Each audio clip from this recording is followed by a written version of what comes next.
The number one thing I hear from people is I get banned from Facebook. What can I do? Well, today and in this video, we have the direct solution to you for not only getting unbanned from Facebook, but never getting banned again, and also knowing how to scale, how to set up the campaigns, how to do everything related to Facebook ads, or meta ads, or Instagram ads, or whatever you want to call it, right? For your own SMMA or marketing agency. It's going to be a long video, guys, okay? So I hope you're going to grab some pen and some papers, multiple papers, okay, to make sure that you're going to write down everything that I'm going to share with you. And not only am I going to share everything with you, I have a total of 8 cheat sheets that I've created fully for you to get access to. The way that you can get access is by watching the video number 1, and I'll give you a sneak peek. You can join my free school group where I will give you all of these videos and also the cheat sheets in there if you join it. But first, go ahead and watch this video. I will explain everything, and we'll start with the basics and the foundations for Facebook. Then we'll go into the setup and the implementation, and then we'll go into the scaling horizontally and vertically with Facebook ads. It's gonna be a long one. Grab the pen, grab the papers, and let's get into this video. All right, what is up everyone? Stefan here, and welcome to a brand new module of the Agency Blueprint. And today we're gonna be talking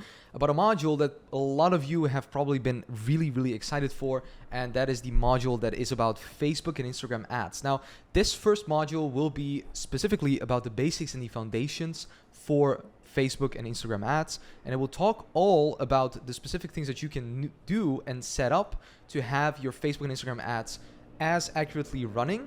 But before we get into like the week of, setup and implementation, we'll first start with all the basics. So you pretty much just understand what Facebook is, how it works, what it entails, and then we'll take it from there when it comes down to the implementation and the setup of things. So we'll start with the introduction to Meta. The meta and the algorithm. We'll talk about the meta pixel and the impact of iOS 14, the structure of meta campaigns, target audiences, understanding the KPIs, how to calculate advertising costs for optimal results. And then we'll also talk a little bit briefly on preventing being blocked by, or banned by Meta, which is where we'll give you a shield for protection, so to say. It sounds really, hyped up, but it's just pretty much a cheat sheet that we're going to be giving you at the end of this module.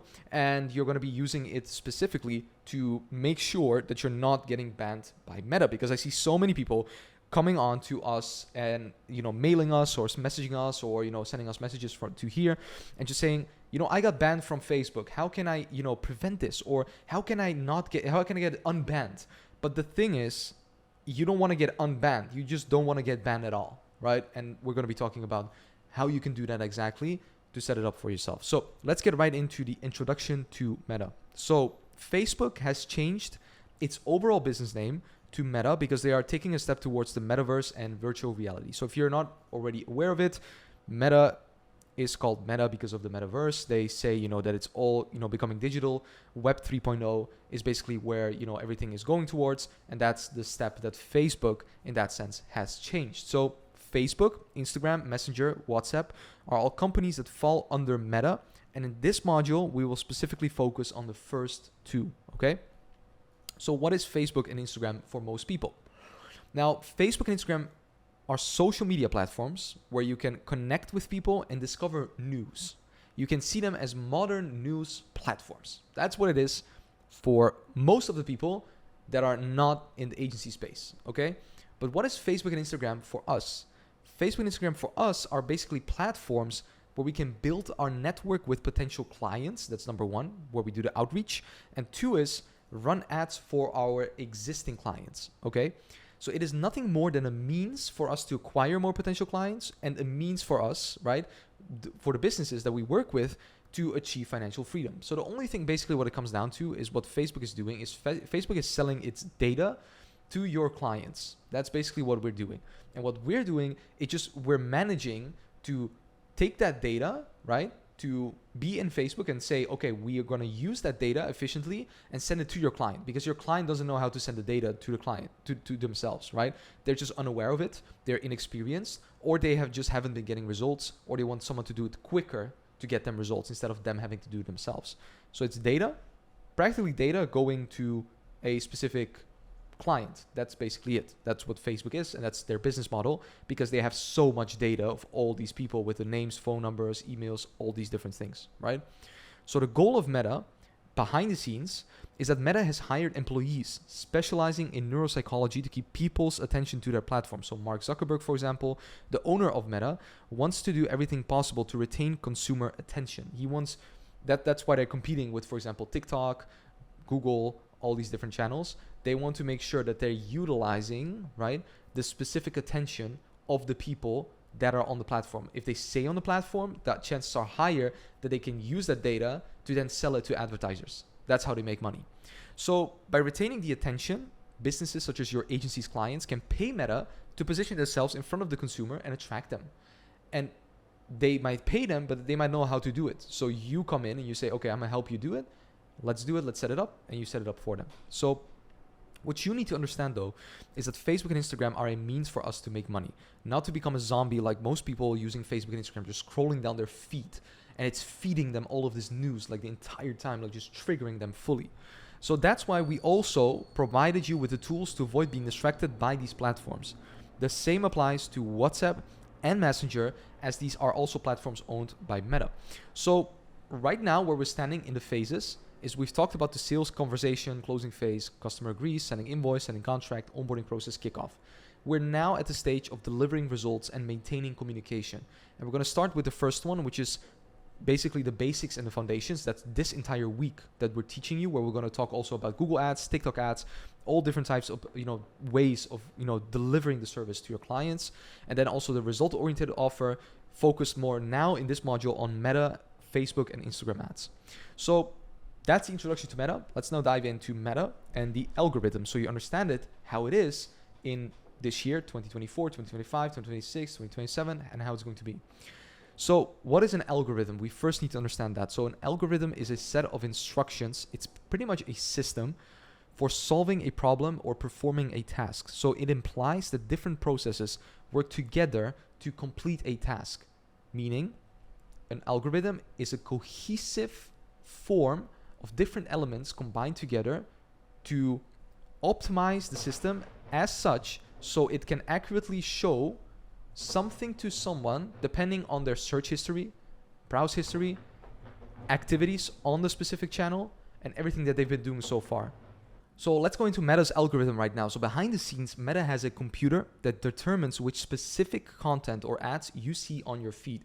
And this is not just a computer that you think, is just a laptop or a computer or something like that. They have full machines in a huge warehouse specific thing that basically just monitors everything and the data that goes through to Facebook. It's like an interconnected web of things happening the entire time. 24/7, 365. So this is done by constantly switching between millions of data points that you've given to Meta by using specific keywords or visiting pages on Facebook or Instagram. And because they have Facebook, Instagram, WhatsApp, Messenger, all of these platforms that you're using, they might say it's encrypted, but they have the data because you've opted in, right? So this gives Meta a clear picture of your interests, allowing them to place you in a group with other people so that advertisers like us can place an ad that someone finds interesting. So for example, if I look up things about cars, and I continuously look up things about cars, and then on WhatsApp, I'm talking about cars, and I go to Instagram, I only look up cars, guess what ads I'm going to be seeing? Ads about cars. So it optimizes what you look for, and then it places an ad in front of you based on your search history, okay? So it works like this. You see something on Facebook, you see, for example, a specific ad, and then what happens is the algorithm is continuously flickering and just seeing where do you stay longer, on which type of content piece do you stay longer. If you stay longer on an ad, we might show you more ads of these. If you stay longer on this content piece, you might show this. Oh, you joined a group about cars, we're going to show you an ad about cars. Do you like that? Did you stay on it more than 2 seconds? Well, if you stayed more than 2 seconds, let's try another one. Did you stay more than 4 seconds on this one? Yes? Okay, we're going to show you another one.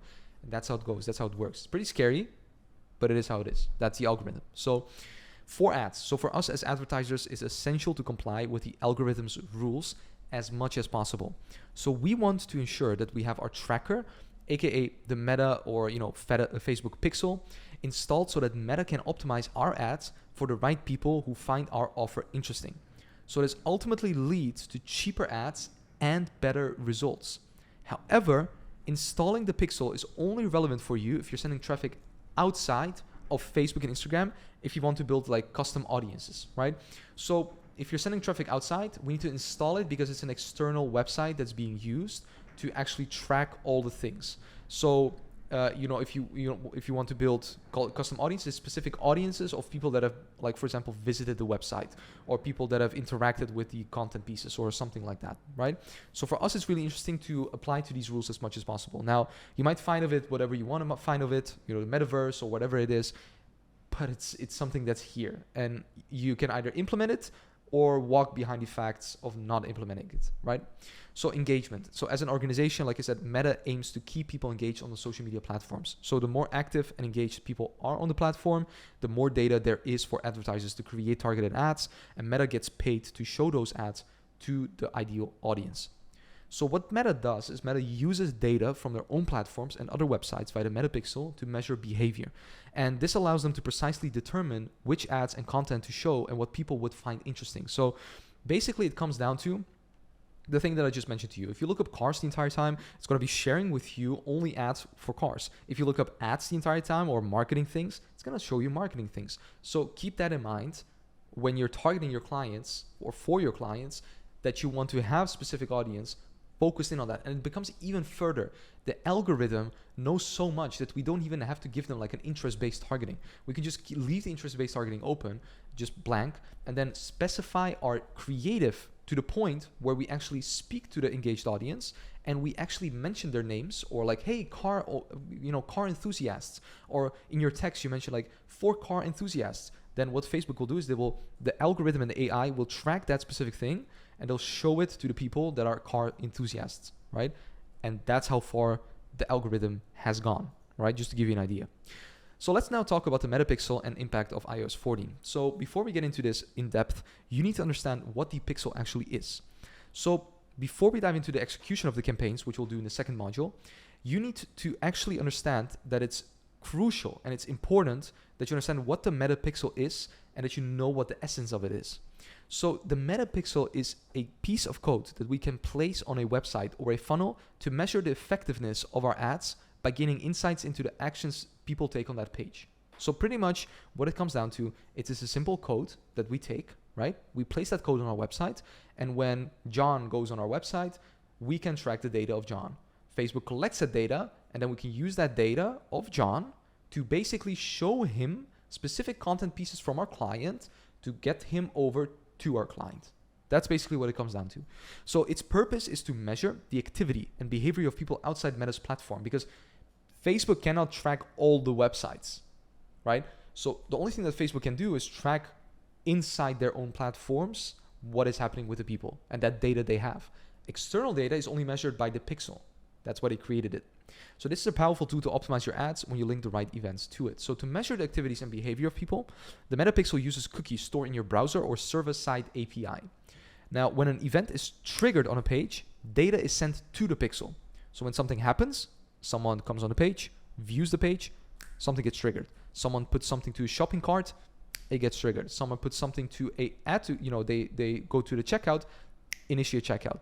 So Meta can then link this data to the ad you're running, allowing you to precisely understand what happened and improve from there. So in a nutshell, a pixel is a code that we place on the website in order for it to actually track all the activity from the people that go on that website and that do specific events and handlings on the website. So we can then use that pixel for our own advantage, put it as an audience in our ads, and show it to exactly that audience. Show our ad to exactly that audience. That's the only thing that the pixel is, okay? So accurate data. Consider the Metapixel as a team member of yours that will help you find the right people.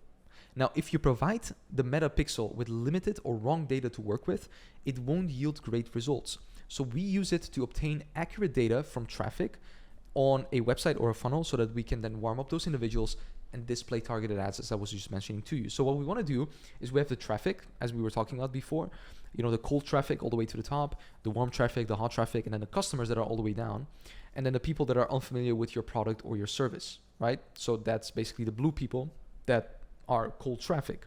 So what we want to do is we want to track all of these people, especially cold people, that come to our website or come to our funnel, right? And then have them in a pixel so they can go from cold to warm to hot to eventually a client, right? Because the warmer people get, the more inclined they'll be to become a client. They'll know more about your brand, they trust you more, brand awareness goes up, and that's how they become a client. So that's what the metapixel does. It keeps track of all these different sources of people that have actively visited the funnel or the website. Okay, so knowledge here is power, and data is even more power. Okay, so where traditional advertising on television or in newspapers doesn't allow you to see what happens when someone views an ad, because if you have an ad on TV, someone sees it, how do you know if John looked at that ad on the TV or Jane or whoever it is? Like with the metapixel, we can actually see who did it, right? So knowing how many leads, conversations, sales results from the ads allows you to make informed decisions about their effectiveness. However, if you work with lead or instant forms, right? Lead forms from Meta, the metapixel may not be of great importance. You don't have to use it unless you're sending people from the thank you page of the lead form to a website. But in most instances, we're not going to do that. We're just going to have a lead form. Then when someone fills out a lead form, it's going to be a thank you, and then we're going to call the person. That's it, right? So it's going to be fairly simple. So only when you use a website, usually we'll use a metapixel. So here's the impact of iOS 14 and iOS 15 and 16, 17, whatever it is that it is right now when you watch this. So since iOS 14 came out a couple of years back, people can give permission via their browser or companies via their website for data collection with cookies. So if someone doesn't grant permission, you can't measure the events activated by the metapixel, and your metapixel will receive additional data, right? So in the next week, in week 8, I will be diving into exactly how to prevent this with the specific conversions API or other solutions on how to still measure people effectively. But for now, what is most important to understand is that in general, installing the metapixel is sufficient, unless you have a complex funnel like e-commerce or info product businesses or whatever. So in that case, when you have a complex funnel, it is useful to use an alternative tracking method due to these iOS updates that have come about. But like I said, we'll discuss this further next week. So in the next video of Facebook and the setup in the implementation, and show you how to implement alternative tracking methods alongside the metapixel. That's the metapixel. So now let's talk about the structure of meta campaigns, because I see so many people go wrong when it comes down to structuring their meta campaigns and understanding how they need to do that to the exact T, because it's really simple, but you need to know how to do it. So what do I mean by this? So Facebook and Instagram are platforms that are part of Meta. To run advertisements, we always have to do this from the Facebook Ad Manager. Don't boost posts. I have to be clear again. Don't boost posts. If you boost posts, it doesn't give you a clear-cut engagement that you can get when you do the ads manager. Plus, you're probably going to overspend because the targeting is limited. Never have your clients boost posts or boost posts yourself. Always do targeted ads from the ads manager. So when it comes to structure, I mean that a Facebook campaign consists of certain components, all of which are important to make the whole thing run smoothly. So if you understand and set up these components correctly from the beginning, it will be much, much, much easier for you, right, to generate leads for your clients later. So let's dive into these components because these are really important. So I will visually illustrate this so you understand it and take you through these examples. So it all starts in Meta, right? It all starts with a personal ad account. And you got to keep one thing in mind. Whether you're running ads, you want to run ads on WhatsApp, to Instagram, to basically Messenger, you're always running it from the Facebook Ads Manager, okay? So the Meta Ads Manager, Facebook Ads Manager, that's where you're running it from. You have your personal ad account. That's the one that you have created that's linked to your Facebook profile. So I'll give you an explanation on this. So a personal ad account is your own personal Facebook account that you use to log in to Facebook in order to access your business manager and manage campaigns. This is a personal ad account, and we never, ever want to specifically, run ads from this one. Okay, so I see so many people make a mistake that they want to run ads from the personal ad account. However, we do conduct all activities on Facebook from the business manager, right? But this personal account is important because you can create a business manager from here. So we manage the things from the business manager, which it makes sense why it's called business manager, but your personal ad account is directly linked to your Facebook profile.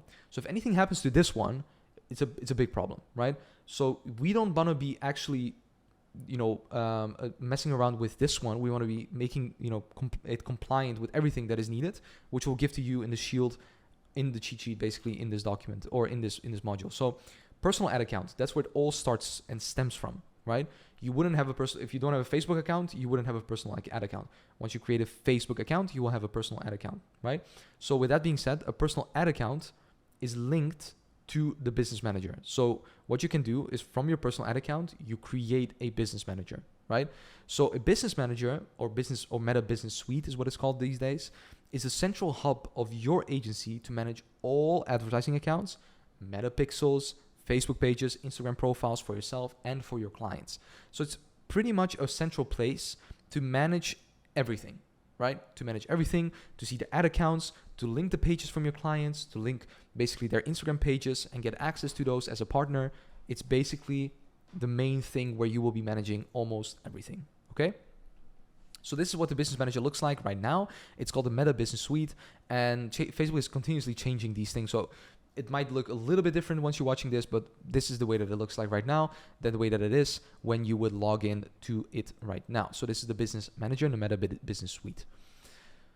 Under the business manager, we can create an ad account or an advertising account, right? So an advertising account is a place to set up your campaigns, ad sets, and ads, all right? And this is the place you will use the most when advertising on Facebook and Instagram. So when you're running ads, right, you will have an advertising account that's created within your business manager. So within your business manager, you create an ad account, and then within that ad account, you can have a campaign, right, that has a specific objective, like a goal. And then you have the ad set where you can do the interest-based targeting or like different types of, specifications for the, on the ad set level. And then the ad itself, which people actually see. So it's the creative, the text, or anything else that you want to do, headline, button, you name it. So with that being said, that's the advertising account. Now, this is the advertising account and ads manager, and this is how it looks, at least to this day. It might look a little bit different on your end, but this is basically how it looks like, right? So advertising account, under that, there's a campaign level. So the campaign level is pretty much, like I just mentioned, is the first step we need to take in setting up an advertisement. So once you have the ad account, advertising account, we're going to create a campaign first. That's where it all starts with, because you need to have a goal, right, that you want to focus it on. So with that being said, when you have a campaign, there's specific things that you can do. So you can set up an objective that you want to achieve with your advertisement, right? So from your advertisement, you will basically go in there and then choose a specific objective. And what this does is it informs Facebook to optimize the advertisement for the chosen objective you have set. Now, at the same time, we can also determine the budget in here, just like in the ad set. So I will explain more about the differences between those two. So there are just a couple of different things regarding the campaign and the ad set. And I will go ahead and explain that to you right now, because the campaign level is thus the starting point when you advertise on Meta. So it's Facebook and Instagram. So you start here. This is how it usually looks like. So you can choose awareness, traffic, engagement, leads, ad promotion, sales, right? You choose buying type, which is usually auction. So then you start with that. Now at the campaign level, you need to specify the goal you want to achieve with your ad so that you get the right settings that correspond to this goal, right? Meaning, if you want more traffic to the website, you do that. We don't usually do that, by the way. But if you want to get leads, you do leads. If you want to get sales, you do sales, right? So those are the most common ones that we are going to be using. But from our experience, we only use leads. So when we use leads, we use lead or instant forms or sending traffic to a marketing funnel to capture leads or calls. That's pretty much the only one that we are using, right? And the reason why we do it is, we want to optimize your ads for those metrics. So we want to optimize the leads for that specific metric. And if you're using like lead or instant forms, you do not need to deploy the metapixel for this. Like I said before, if you're doing lead forms, you don't need a metapixel for this, okay? You just need specifically Facebook itself, that's it. And then run ads from that. It's really simple. So if you have a local business or working with local businesses, it's really easy to do this for those clients, because the only thing you will have to do is just make sure that you have access to all the pages and everything, and then basically just run it from there. You don't need to create a funnel or a link to a website, put a metapixel, like it's just a lot of hassle that you don't need to do. But if you have an e-commerce brand that you're working with, or a coach or info product or something that is more related to a website or a funnel, if you want to generate sales and optimize for more, you need to choose this objective. So this is what we use very often with e-commerce brands. So sales is e-commerce brands usually, and with other types of businesses. Leads is usually with local lead gen and local businesses in general. So that's the basically the distinguishing part of leads and sales. The other ones, app promotion, engagement, traffic, awareness, we don't do that, right? Because it's not really as good of a use from our experience as leads and sales are. By the way, the implementation of all this, guys, I'm going to be sharing that with you in the second video, which will be the one in week 8. So don't think that because I'm just, hammering with the information that you won't have clarity on how to do this. There will be tons of clarity in the next module that you will be able to watch. But for now, I just want to give you a clear, picture of the entire structure of how meta campaigns look. So under campaign, there's the ad set. So you can have multiple ad sets under the campaign. And what an ad set is we, with an ad set, we configure where we want our advertisement to be displayed and for which audience. So what we do here is we define the target audience by selecting factors such as location, gender, and age. Okay, so you can choose all of those things here. You can do the placements. You can do everything related to where the ad is going to be showing to the people. So the campaign level is something people don't see. The ad set level is something people don't see, but the ad level is something your audience will see, right? So the first two, campaign and ad set, they don't see. Then the last one, the ad themselves, they see that, right? So if we are sending traffic to a marketing funnel or website, we can select which event we want to optimize for, okay? Additionally, we can also set our budget here and choose where we want our advertisement to appear by using placement. So there's two types of different budgets that we can use. We can use CBO or ABO. CBO is campaign budget optimization. ABO is ad set budget optimization. So you can basically do it on an ad set level or on a campaign budget level. Usually we don't do it on a campaign budget level. We do ad set level, but we'll get into that also in the future. So with that being said, after selecting an objective in the campaign, right, we proceed to the ad set level where you, like I said, can configure the following. You can configure the budget. So how much are we going to be spending on a daily basis? We usually do daily. We don't do lifetime budgets. And we do optimization events. So only for sending traffic to a marketing funnel or website. Target audience. Which audience do we want to select to target our ad to? Placements. Bid strategy. So those are the main things that we're going to be choosing when it comes down to the ad set level. Under the ad set level, we have the ad level. So the ad level is, like I said, what people will actually see. So the ad or advertisement is the part that customers or the target audience will see. Now at the ad level, you set up the advertising materials such as images, videos, text, and call to actions. So this is what people will actually just see, right? Specifically because it will be more everything will be entailed to actually show it to them and make sure that they are seeing it. But the thing is, Facebook in the behind the scenes, once the ad will be sharing it, you'll be showing it to the audience. Behind the scenes, Facebook will be checking the specific interest based, that you have put into the ad set and optimizing the ad based on showing it to those people or showing it to different people.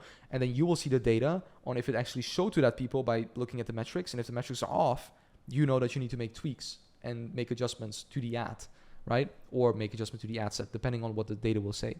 So this is the third level. And within the ad level, you have the options to create different types of ads, such as photo ads, video ads, carousel ads, collection ads, instant experience ads, poll ads, and lead and instant form ads. So if you choose instant form on the ad set level, so you need to choose that on the ad set level, then you can choose the lead form. So as you can see, we can do a lot of different things. But that there's a possibility to do a lot of different things doesn't mean that we're going to do a lot of different things. We're just going to keep it simple, okay? Because simplicity beats complexity. Simplicity beats over in trying to maximize all the things that a platform uses. Because you got to think about it. The reason why they give so many options is because they got to compete with all these other tech giants, right? Like Google, TikTok, you name it. And another thing is, they also want you to spend more and try more things out, like it's a new shiny thing. So it will say you need to spend more, or you need to try this thing out, like dynamic creative or anything like that. So you spend it, but you don't get an additional result. So that is in essence what the ad level is. This is an example of a photo ad by ChargeBee, where they run an ad specifically targeted to people that want to, have something with a brand. So if they have a brand, they show it to them and they can use subscriptions. This is another one regarding like a masterclass of a coach that is running a video ad and that is 15 seconds long. This is a carousel ad from Orange Fit, an e-commerce brand that does like multiple pictures and multiple headlines that you can see right here, right? With free advice, diet, Shoko, and all those things, right? So that's a carousel ad. Then we have a collection ad. So collection ad is usually for e-commerce brands that want to show off their collection, like a clothing brand. So you see different types of clothing pieces that they actually have in here. And once you click on one, you actually go to the exact specific product page of that specific brand. And then we have instant experience ad. So instant experience ad is basically what it comes down to is you can click on it, you can see, and you can get an instant experience specifically, and kind of look into kind of either an e-commerce store, or look into specifically what they present on their website, right? And then before just going to their website, that's an instant experience. A poll ad is pretty much just an ad that we run either usually on our stories, that where we give a poll, right? Where you can say like yes, no, or like donut fries in this instance. So you run it, people can see it, then they can vote like what do I actually like. And that is sponsored. And you can see that it's sponsored by basically the top one, where it says sponsored under the Dunkin' name. Then we have a lead or instant form ad.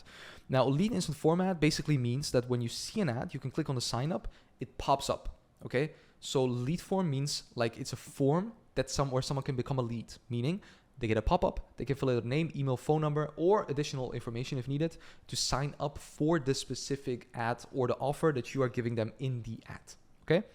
So those are all the specific ads, and those are all the specific components of meta campaigns.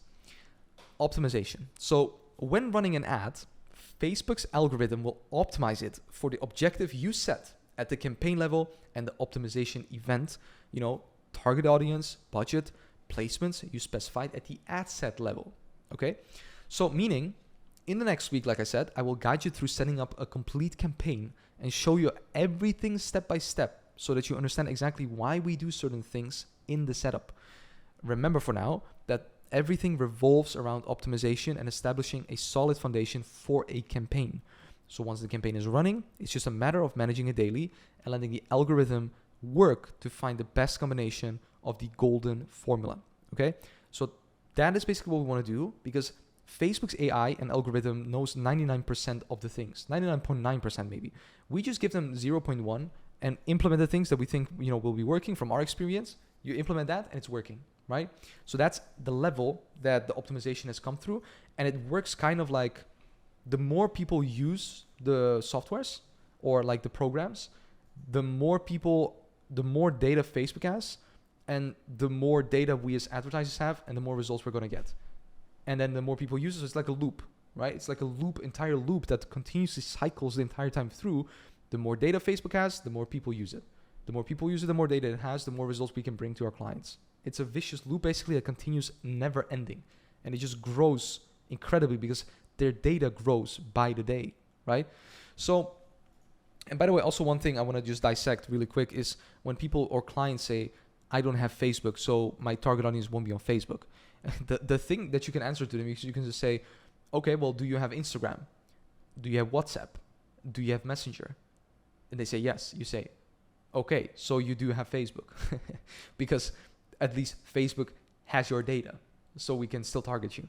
Okay, so that is something really important to also measure, to tell clients, because they need to be aware that you actually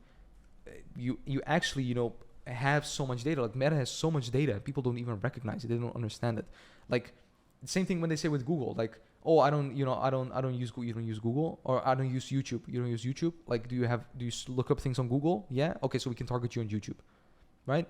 So that's kind of a thing that you need to know, which will set you apart during the sales meetings that you will have with clients. So let's now talk about the target audience. So if you want to run Facebook or Instagram ads from Meta, there are numerous options when it comes to choosing a target audience at the ad set level.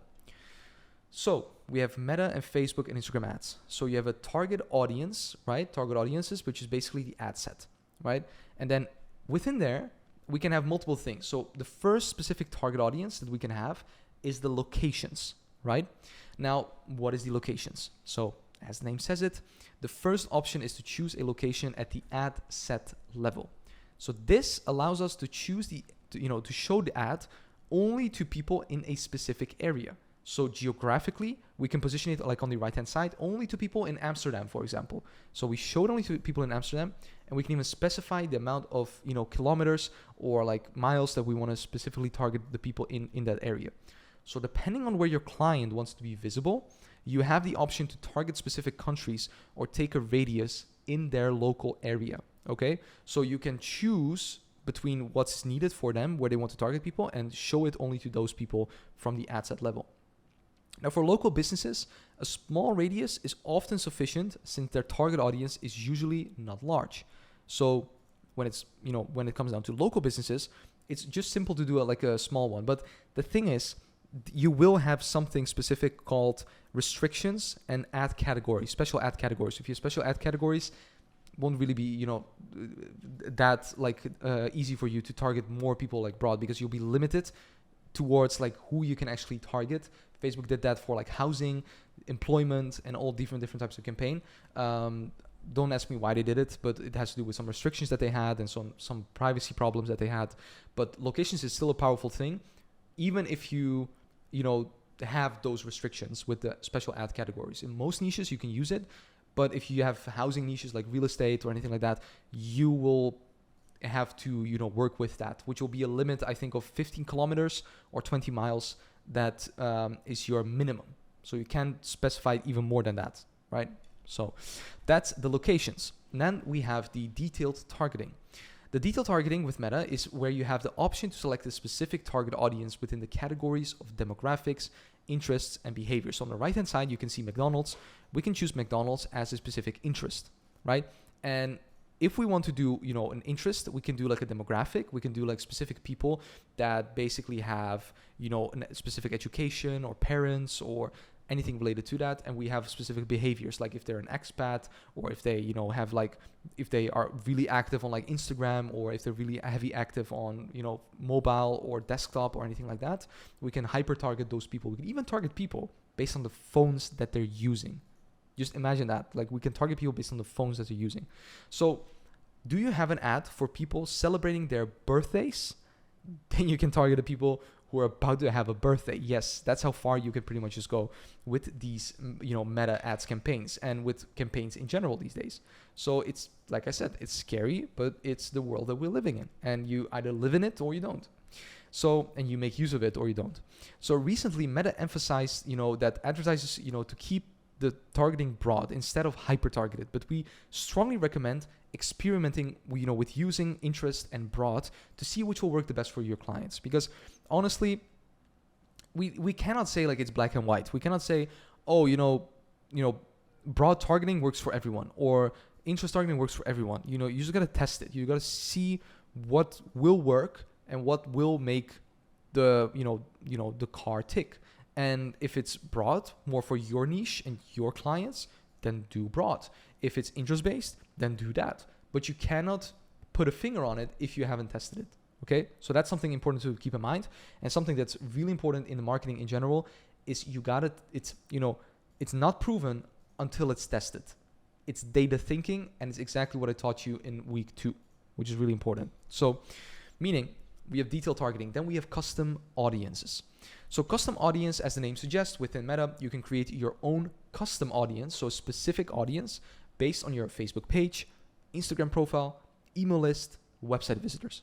So people that have specifically interacted with something or done something can be hyper-targeted by a specific custom audience. So in other words, when people leave your website, they leave your Facebook page, leave your Instagram profile, you have the opportunity to show them a targeted ad again so they don't forget about you. Have you ever seen an ad? Like you were looking up something like a lot of times and then all of a sudden you get an ad of that.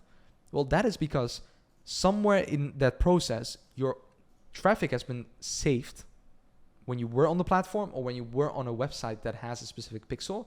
And then what had happened is that specific business that is buying the data from Facebook has set, I only want to have people that have visited my website or that have engaged with my Facebook content or that are following me on Instagram or that are following me on Facebook to be shown this ad. So you've been shown that ad. And that's creepy. And that's omnipresence, what we call in the marketing world, which is what we want to have. Because if you're everywhere, you're pretty much always in people's mind. And the person who is in people's mind and who has the attention will always win, right? So with that being said, a custom audience is something really important that you need to remember in this case, because what you need to remember is that you need at least 100 people in your custom audience for it to work, as otherwise Meta won't spend budget on the ad. So we always say, 100 people if it's If it's below 1,000, it's not ideal. You want to have as much people as possible. But to be truly sure, we recommend having at least 1,000 people in a custom audience so that you can be certain that Facebook will spend. Because I see so many people want to start a custom audience. They do a custom audience of 100 people or 200 people. It just doesn't spend. And they say oh, why doesn't it spend? Well, because you're spending a budget that's too much compared to the specific audience size that you have. Now, the audience sizes and everything, compared to that, there's a specific layout of how much you spend a day compared to the exact amount of people that it's going to be shown to, right? And if that, amount of people in that audience, is less than the amount that you're spending for that specific audience, then it's not going to spend because you're overspending it, right? And Facebook doesn't allow that. So this is something Meta intentionally does to protect the privacy of its users, right? So it doesn't want to, because this way you can hyper-target. I can just take one person, hyper-target that person, and you will be crazy. They will be seeing 1,000 ads only of us a day. So meaning that's custom audiences. And then we have another target audience, right, that we can use, which is lookalike audiences.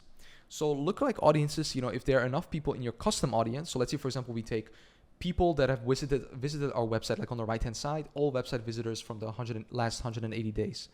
You also have the option to create an audience that is similar to the people in it, right? So you can say, okay, what I want to do is in the US, I want to have, from that audience, 0 to 1%, so 100,000 people that look alike with their Facebook profile or their data on Meta in general. So that could be Instagram, Messenger, or WhatsApp. I want 0 to 1%, the number of the lookalike audience, right? One lookalike audience, and then 0 to 1% of the people in that specific audience. I want to have that audience. You create that audience, right? And then, let's say, for example, you have 1,000 people, like I said, who you are certain that are already customers of the company. With custom audiences, Meta knows exactly who to target to find similar to those in your custom audience, right? So, for example, if you have a custom audience of 1,000 people, you create a lookalike audience, and you want to have replicas, 100,000 replicas of those 1,000 people in the custom audience. Facebook then takes those people, puts them in a lookalike audience, and then lookalike audience is all people with the data similar to the people in your custom audience. Okay, so this is really powerful because you can then use this one to your advantage and just take all these people and then show them that ad, because you probably already know that these people are warmer, and the warmer the custom audience is, the warmer the lookalike audience is going to be. So you can imagine if you have website visitors, it's different. If you have people that are a little bit more further in the stage of buying, or already there when it comes down to purchasing, they're already further. So this is a powerful method if the company you're working with already has a lot of data that you can put into a custom audience and then create a lookalike audience from it. As we are moving towards broad targeting, it is still worth testing out. So since, like I said, we're moving towards broader broader targeting in general, what I've seen with our team that is running everything, now it's just a matter of you trying out different things, still seeing if it will work, right? Giving it a chance, but taking the data and just looking at what makes sense from your end first. Because if you work with local businesses, it's different than if you work with e-commerce. If you work with e-commerce, it's different than if you work with info product. If you work with info product, it's different than if you work with coaches, right? So those were all the specific audiences, right? So I hope that makes sense. Target audiences, locations, detailed targeting, custom audience, and lookalike audiences. Okay. So let's now dive into the introduction to KPIs. So what is a KPI? So KPIs are key performance indicators. Key performance indicators might not tell you anything, but in other words, what this means is these are indicators that show us how the campaign, ad set, and ads are performing. Because without KPIs, we do not know if a campaign is profitable, and we are essentially gambling. So it's basically just, throwing money at it, throwing money at a gambling machine and not knowing what is going to get a return, right? So we don't want that. The thing is with Facebook, it is pretty much kind of sort of gambling, right? The only thing is it's gambling with the data. So you have the tracking, you know what's happening, but you still got to, roll the dice and try different ads. You got to roll the dice and see what will work. You got to roll the dice and just see what will stick. So it's kind of still, guesswork, but to a degree, because we have figured all of the things out in the past 5 years. So if the results are not favorable for the business you're advertising for, we can simply look at the KPIs and identify where things are going wrong. Then we can make adjustments, right? So, depending on what the KPIs say, we can make tweaks changes, optimizations, and basically take it from there, right? So the advertising is not a game of chance or emotional decision making. It's rather something that involves data and making logical decisions to achieve success. I compare advertising with accounting, because with accounting, you need to know the numbers. You need to know exactly to the T what actually will work, what actually, will, if it's making a profit, how the business is doing, if it's healthy. And you do that by having the right numbers in place. With Facebook, you have the right numbers in place, and you can pretty much take a look at it and make calculated decisions on that. Oh, your cost per lead is too high. How is that coming? What is the specific reason why the cost per lead is too high? Then we dissect that, and then we take that further. Why is the CPM too high? Why is basically your click-through rate so low? How can we improve that? Can we improve the image? Can we improve the text? Can we improve the creative? So you can base these things off of the things that are actually just, running with the business, and then optimize it from there, right? So you got to understand, there are hundreds of KPIs you can use, like endless amounts, but you don't need to know them all, luckily, right? So we will only delve into the most crucial KPIs to be aware of. So these are the key KPIs we will use when advertising on Meta, and specifically Facebook, Instagram. So let's go by them through one-on-one. And like I said, I'll go through them a little bit more quicker because there's a lot of them, but these are the most important ones that you're going to be using when you're running ads on Meta. Impressions. Impressions is the number of times your ad is viewed by people. So how much did they view it, right? So that's the views. CPM is the cost per 1,000 impressions. So it's the price you pay for 1,000 people to see your ad. And the reason why that's so important and so crucial is because then we can base if actually, if it will show to, for example, 1,000 people, if it's not as expensive as it should be, right? So it should always be, depending on which business you're doing at, preferably lower than 10, right? Or lower than 5 or lower than 3. So with that being said, we have clicks, right? So we have basically clicks, and clicks is how many people clicked on your ad. So how many actually clicked on the ad. CPC is the cost per click. So what cost do we give? What cost do we have for someone clicking an ad, right? The CTR, so the click-through rate. Now, this is the percentage of people who click on your ad compared to the percentage of people who see the ad. So it's basically, the impressions and the clicks, and we take those two measurements, and then we have the click-through rate. Then we have the frequency. The frequency is how often someone has seen your ad within a specific period, usually a day. And then we have some extra KPIs. These are the main KPIs, the important general KPIs, which you need to understand, right? Then we have quality ranking, which is something we use to measure how qualitative your ad is compared to other ads targeting the same audience, right? We have engagement rate ranking, which is the expected engagement rate, calculates the likelihood that a person will click, react, or share the ad, which is also really important to measure. You don't want it to be below average for neither one of those two, and especially not for this one, which is the conversion rate ranking. And the conversion rate explains how the expected conversion rate of your ad compares to ads with the same optimization goal competing for the same audience. So the expected conversion rate calculates the chance that a person who viewed your ad will also achieve your optimization goal. So if you've chosen the conversions objective, this ratio indicates whether the person who viewed the ad will also convert. If it's low, the chances are that they won't convert. So that it means that the conversion on the back end needs to improve, either your lead form or anything really like that. If the engagement or quality is not good, then we can base that our ad needs to improve in terms of quality and everything regarding like the engagement that they can create. So these are the extra KPIs. Now for different businesses and funnels, you'll encounter important funnel KPIs. So for example, for local lead gen or businesses, you'll encounter leads, right? So leads is how many people have provided their contact information, their name, email, phone number, or additional information that we asked from them. We then have the CPL, which is the cost per lead.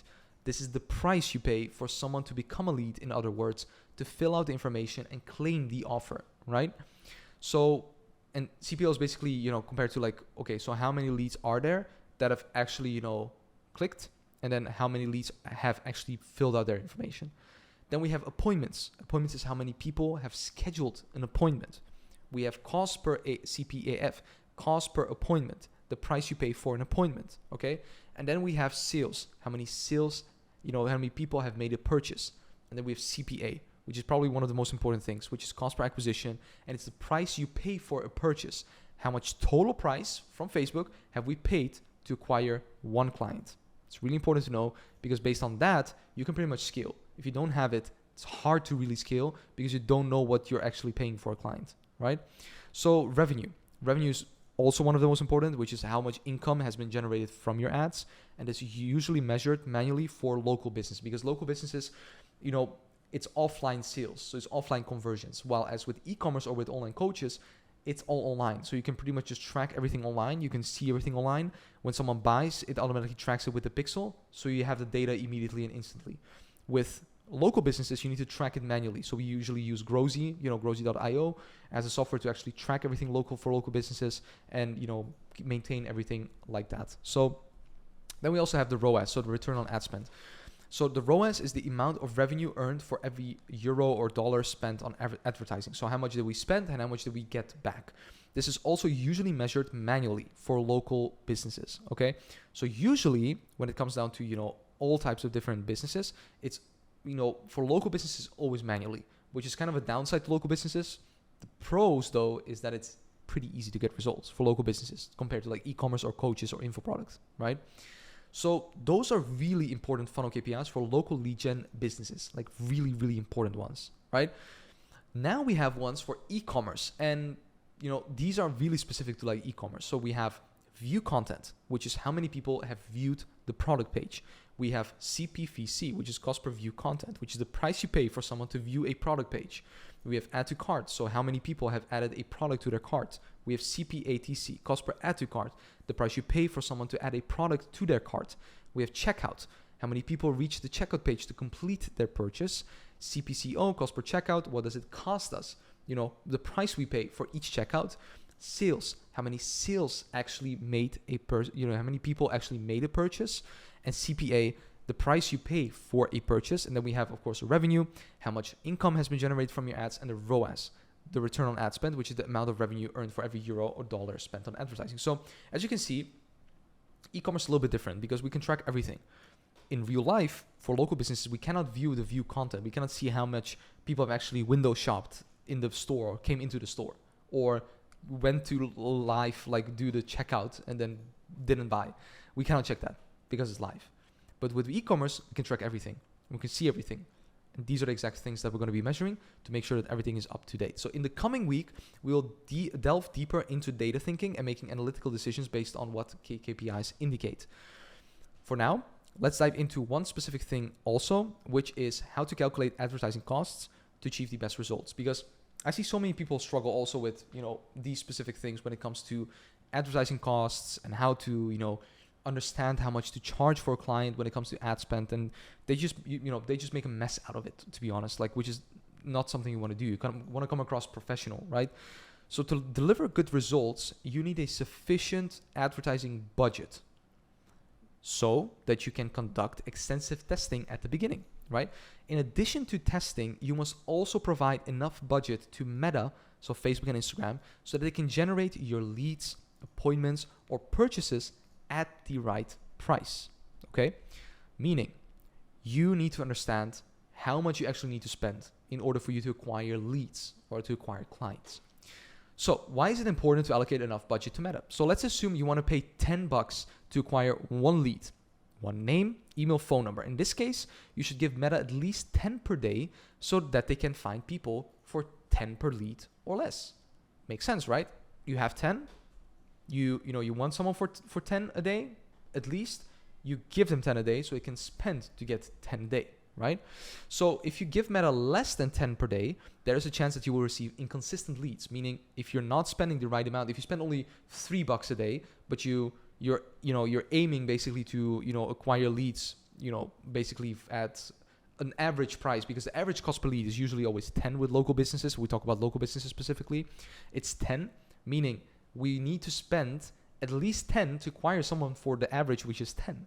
If we spend 3, it will take us maybe 4 days to acquire one for 10. Does that make sense?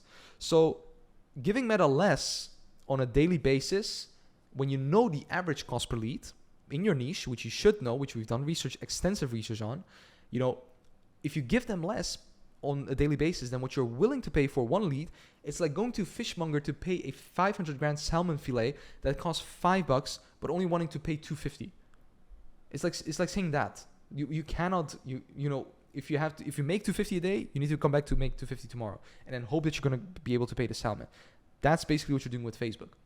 So you need to calculate the average cost per lead, which is something we talked about in the price tracker. Do you remember the price tracker? Week 4, we talked about the price trackers for different offers. We had 8 price trackers. One of them was local business. One of them was e-commerce, and mixed also with info product and all these things.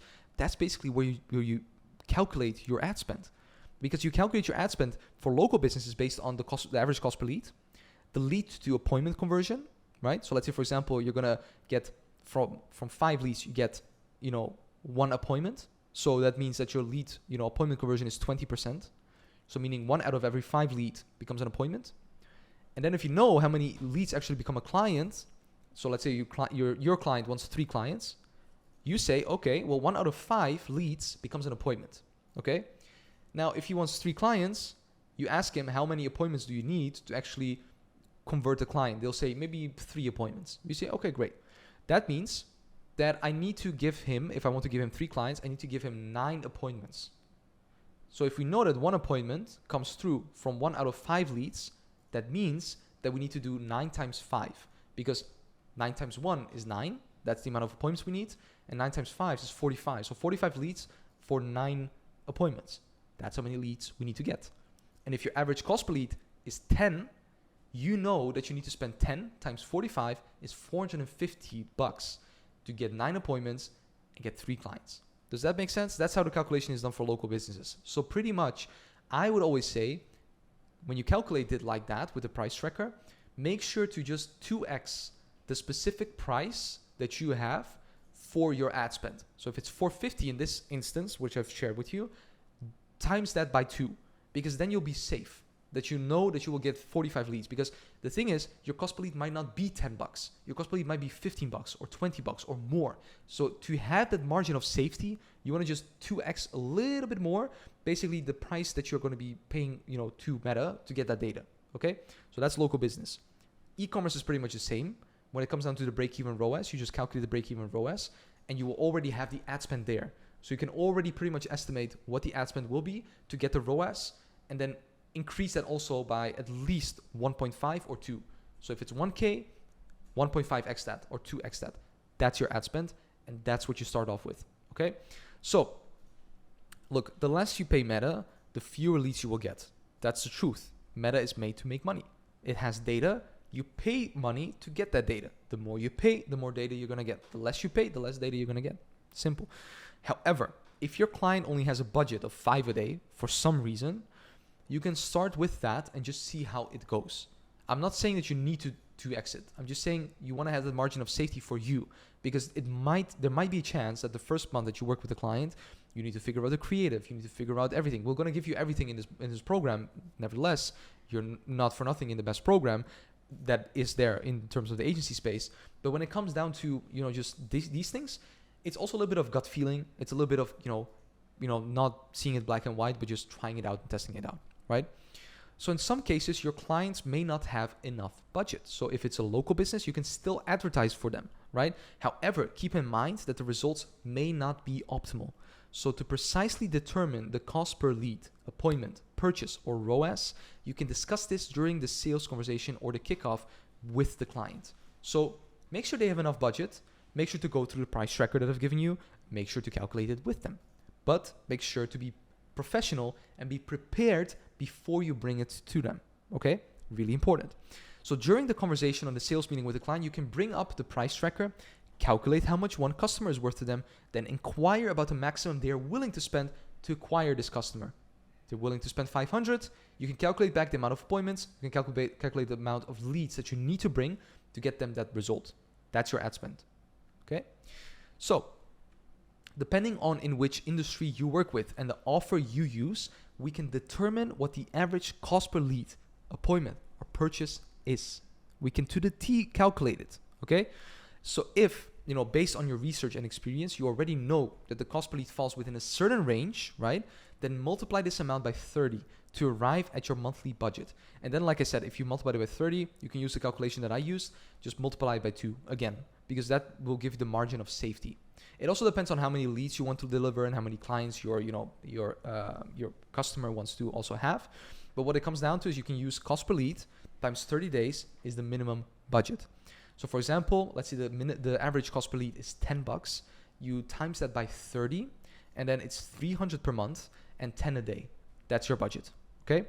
So I would then say you just times that by 1.5. So 1.5 and then 2, and then you have your budget. That's the margin of safety that we want to have, right? So you can base it on this with the advertising budget formula. And you can base it with the price tracker that I've given you and basically use that as an example for yourself. So more information on calculating advertising costs will follow. For now, this was the most important, but like I said, for some local businesses, we have observed that high budgets are not always necessary. So as the target audience is usually small. So with a compelling offer, you can still deliver results. So if you have a good offer, you can still get them results. So here are some examples of how we were able to generate leads for real estate agents, for example, with a small budget. So we ran a homes list. We spent $193 and $80 on the down below one, and we got basically cost per lead of 5.69 and a 2.60, basically cost per lead for real estate agents on the lower one. So that shows that you don't necessarily have to have, a huge budget, because this total is basically just not even a $300 spend, and we got more than 60 leads, right?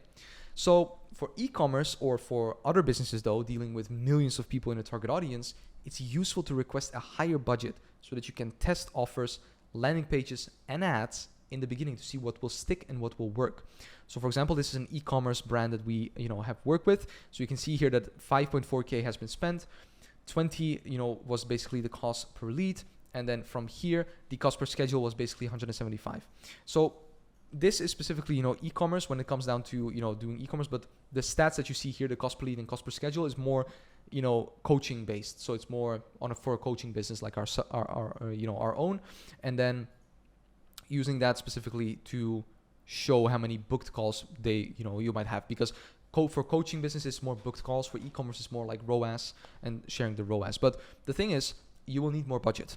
So with 5K we got 20 cost per lead and we got 175 for a call, right? So it's higher spend. You need to be able to acquire more with the spend that you have. So e-commerce, info product, coaching, different ball game. That's why I said level 2, level 3. Local business, level 1, not that difficult if you have a good offer, okay? And sometimes it will take testing, but that's worth it, because when you find one, you can just ramp it up completely. Let's dive into the last thing, guys. Preventing being blocked and banned by Meta. So in the past 4 years, 5 years, 6 years, we've extensively advertised on Meta. And what we noticed is that they're becoming stricter with what you can and cannot do on their platform. So if you don't comply with their rules, you run the risk of having your account blocked. And that's not something we want. So the platform has, therefore, gained a notorious reputation as the platform that blocks advertisers without apparent reasons. But don't hesitate, because we have internal connections and everything that we know how to do these things with Meta. So all the people, for yourself also in this program, you'll have a great time, because like I said, we've gone through everything. We know how to do this, and you'll get the cheat sheet, of course, from the module. So these are the types of bans on Meta. I'll just run you through these ones specifically. So we have business manager account bans. So if you've received a business manager account ban, you will no longer have access to your advertising account, metapixels, Facebook pages, created target audiences, etc. So you can still unlink Instagram profiles, but you won't be able to create advertisements for businesses anymore. And when you have this, you have a pretty big issue, okay? So with that being said, when you have business manager account bans, what will happen is you won't be able to use the business manager, the advertising account, and the campaign. So you won't be able to do that, right? So it's not the biggest problem, but it's still a problem, right? Because you won't be able to, do anything when it comes to that. But also when it comes down to, the further ones with the business manager account, you also won't be able to manage ads, to create campaigns, to do anything. The only thing you'll still have access to is your personal ad account. Well, as you know, and as I've told you, you cannot do much with that. The only thing you can do with that is basically create a new business manager, right? So that would be your only option if you were to, this were to happen to you. So this is a pretty big issue. Then we have advertising account bans, which is a little bit lower tier. When your advertising account is banned, you can no longer advertise on that specific account, but you can still advertise on the advertising accounts that are not banned. This is not a huge issue, but it is an issue. So this is a problem that often occurs with advertisers who do not adhere to Meta's rules in their advertisements. Or you might have a brand new Facebook account. You might have a brand new, personal ad account and then a business manager created from that. And you might get banned immediately from your ad account without having run an ad. Now, this might happen because people want to add their bank method or do something specific or try to run an ad immediately or didn't actually do anything. And that's the thing. When you don't do anything, that could also be an issue. You need to comply with Facebook in a specific way to know how to do it, to not get this problem. Otherwise, you will get this problem. So if this happens, you can pretty much use other advertising accounts to continue advertising, but make sure you understand the reason why it happened. It won't happen for nothing. Everything on Facebook happens for a reason. You can backtrack it in terms of the methods you can do. So when someone comes to me and say, Stefan, my ad account was blocked, I say, okay, so what did you do before that to cause this? Because it's all cause and effect. It's all this happens, right? You do this happens. You do this, that happens. So we need to know what is this so we can understand why this happened. So we don't do this anymore and this doesn't happen anymore. So like I said, if this happens, avoid happening it again in the future if you want to prevent more severe consequences. So with the advertising account ban, you pretty much just won't be able to create new advertising accounts and new campaigns, right? So also you won't be able to do the ad set or the ad level, basically on that part, but you'll still have your personal ad account and business manager, so you can create new ad accounts to start advertising your campaigns, ad sets, and ads there, okay? Then we have the personal advertising account bans. And boy, oh boy, this one is the worst, honestly. Like, if your personal advertising account is banned, you can no longer advertise on Meta using your own Facebook profile. This is a lifetime ban unless you have filed an appeal and potentially received an approval from Meta to resume advertising. Like I said, this is the worst one because with this one, as you see on the right-hand side, you're just not allowed to do anything, right? And if you request it, usually they won't give you anything. So like it says here, can't use or manage ad accounts, can create or run ads, can manage advertising assets or people, personal ad account, disabled. Audience, this is the worst. And with this one, you have either been banned a lot of times on your, ad account or your business manager, account, and you've done something complete like horrible on Facebook. So this is like no-go zone. Like you don't want to be here. So for example, this one blocks everything. So your personal ad account, your business manager, your campaign, your ad set, your ad, like I don't want to say the word, but you're pretty effed. Like it's a pretty big issue if you have this one, right? So you don't want to have this. But the thing is, you can prevent these bans. You can prevent them if you know what you're doing. And that's exactly what I'm going to be sharing with you in the cheat sheet for Meta bans. So we call this the shield for Meta bans. With this specific sheet, right, we give you everything that you need to know on like the specific things regarding like, the meta bans and everything regarding that. So if you go in this, you'll see things on, if you still get banned, what you can do, the solutions you can state, how to message the support of Facebook, how to talk with them, and how to basically use it to your own advantage to not have these issues. And if you're someone watching this like on YouTube or something, you can join our free Facebook group in the description and get access to this one if you want. All the other people in the program will get access to it. You can download it, guys, down below, and go ahead and watch the shield for meta bans. So with that being said, like I said, here's the action step for this module. Download the cheat sheet, shield for meta bans, implement the precautions, and make sure to save this document properly in case anything happens. If you're not in the program, join the Facebook group. The link will be down below. Join it and we can give you this document so you can actually start using it. Now, like I said, ensure that you're familiar with Meta's policies and rules before advertising on the platform. And if you're unsure whether an ad is suitable to launch, please go ahead and create a post first in school or join our Q&A sessions that are dedicated to help you save time and not get banned and pretty much just have an easy time when it comes to Meta, okay? So with that being said, guys, that was the first module of Facebook and Meta and just how to, understand the basics and the foundations. Hope you enjoyed it. And now let's get into the setup and the implementation so you understand everything, how to do it to the T, and how to get started with this platform to get results for your clients. Look forward to seeing you there. Hello everyone, Stefan here, and welcome to this brand new video where I'm going to be sharing with you today the setup and the implementation of Facebook and Instagram ads. And boy, oh boy, has this been a module that we have, tremendously, worked out in terms of the cheat sheets, in terms of everything that you need. So if you're looking at this right now, we're gonna, this is probably not going to be as long as a module that the module has been from week 7, or the previous module that you watched, but it's gonna be more extensive in terms of the cheat sheets and explanations that we're gonna be giving in the documents, because we're gonna be teaching you exactly how to create a ad account, how to basically set up all the audiences, how to create campaigns, ads, all these different things, and also how to manage them, how to make sure that everything is going well, how to split test, and a bunch of things that you're gonna learn in this specific module. So I'm gonna teach you and show you the bird's eye view, and then it's up to you to go into the cheat sheets that I'm gonna be sharing with you today, and then completely clarify everything for yourself, where we have explained everything to the T for you, so you can start implementing it ASAP. So we're going to be talking about installing the Meta Pixel, fighting against iOS 14, creating and gathering target audiences, retargeting, managing your budget and a concept of load balancing, and launching your first campaign. Then we're going to be talking about testing and finding winners. And then at the end, we're going to be talking about reporting and managing.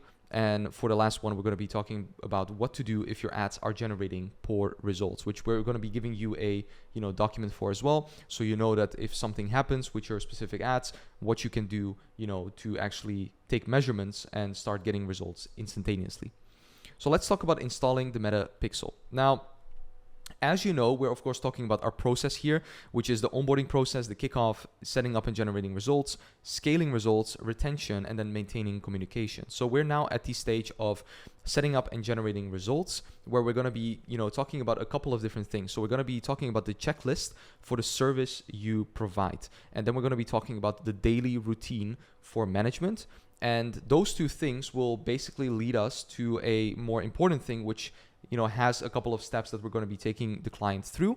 So to give you an idea, we of course have the checklist for the service you provide, and then the daily routine for management. So there are 5 things in total under those things that we're going to be doing. So first things first is we're going to conduct a market and competitor analysis, and that we're going to do through our worksheet that we have for that.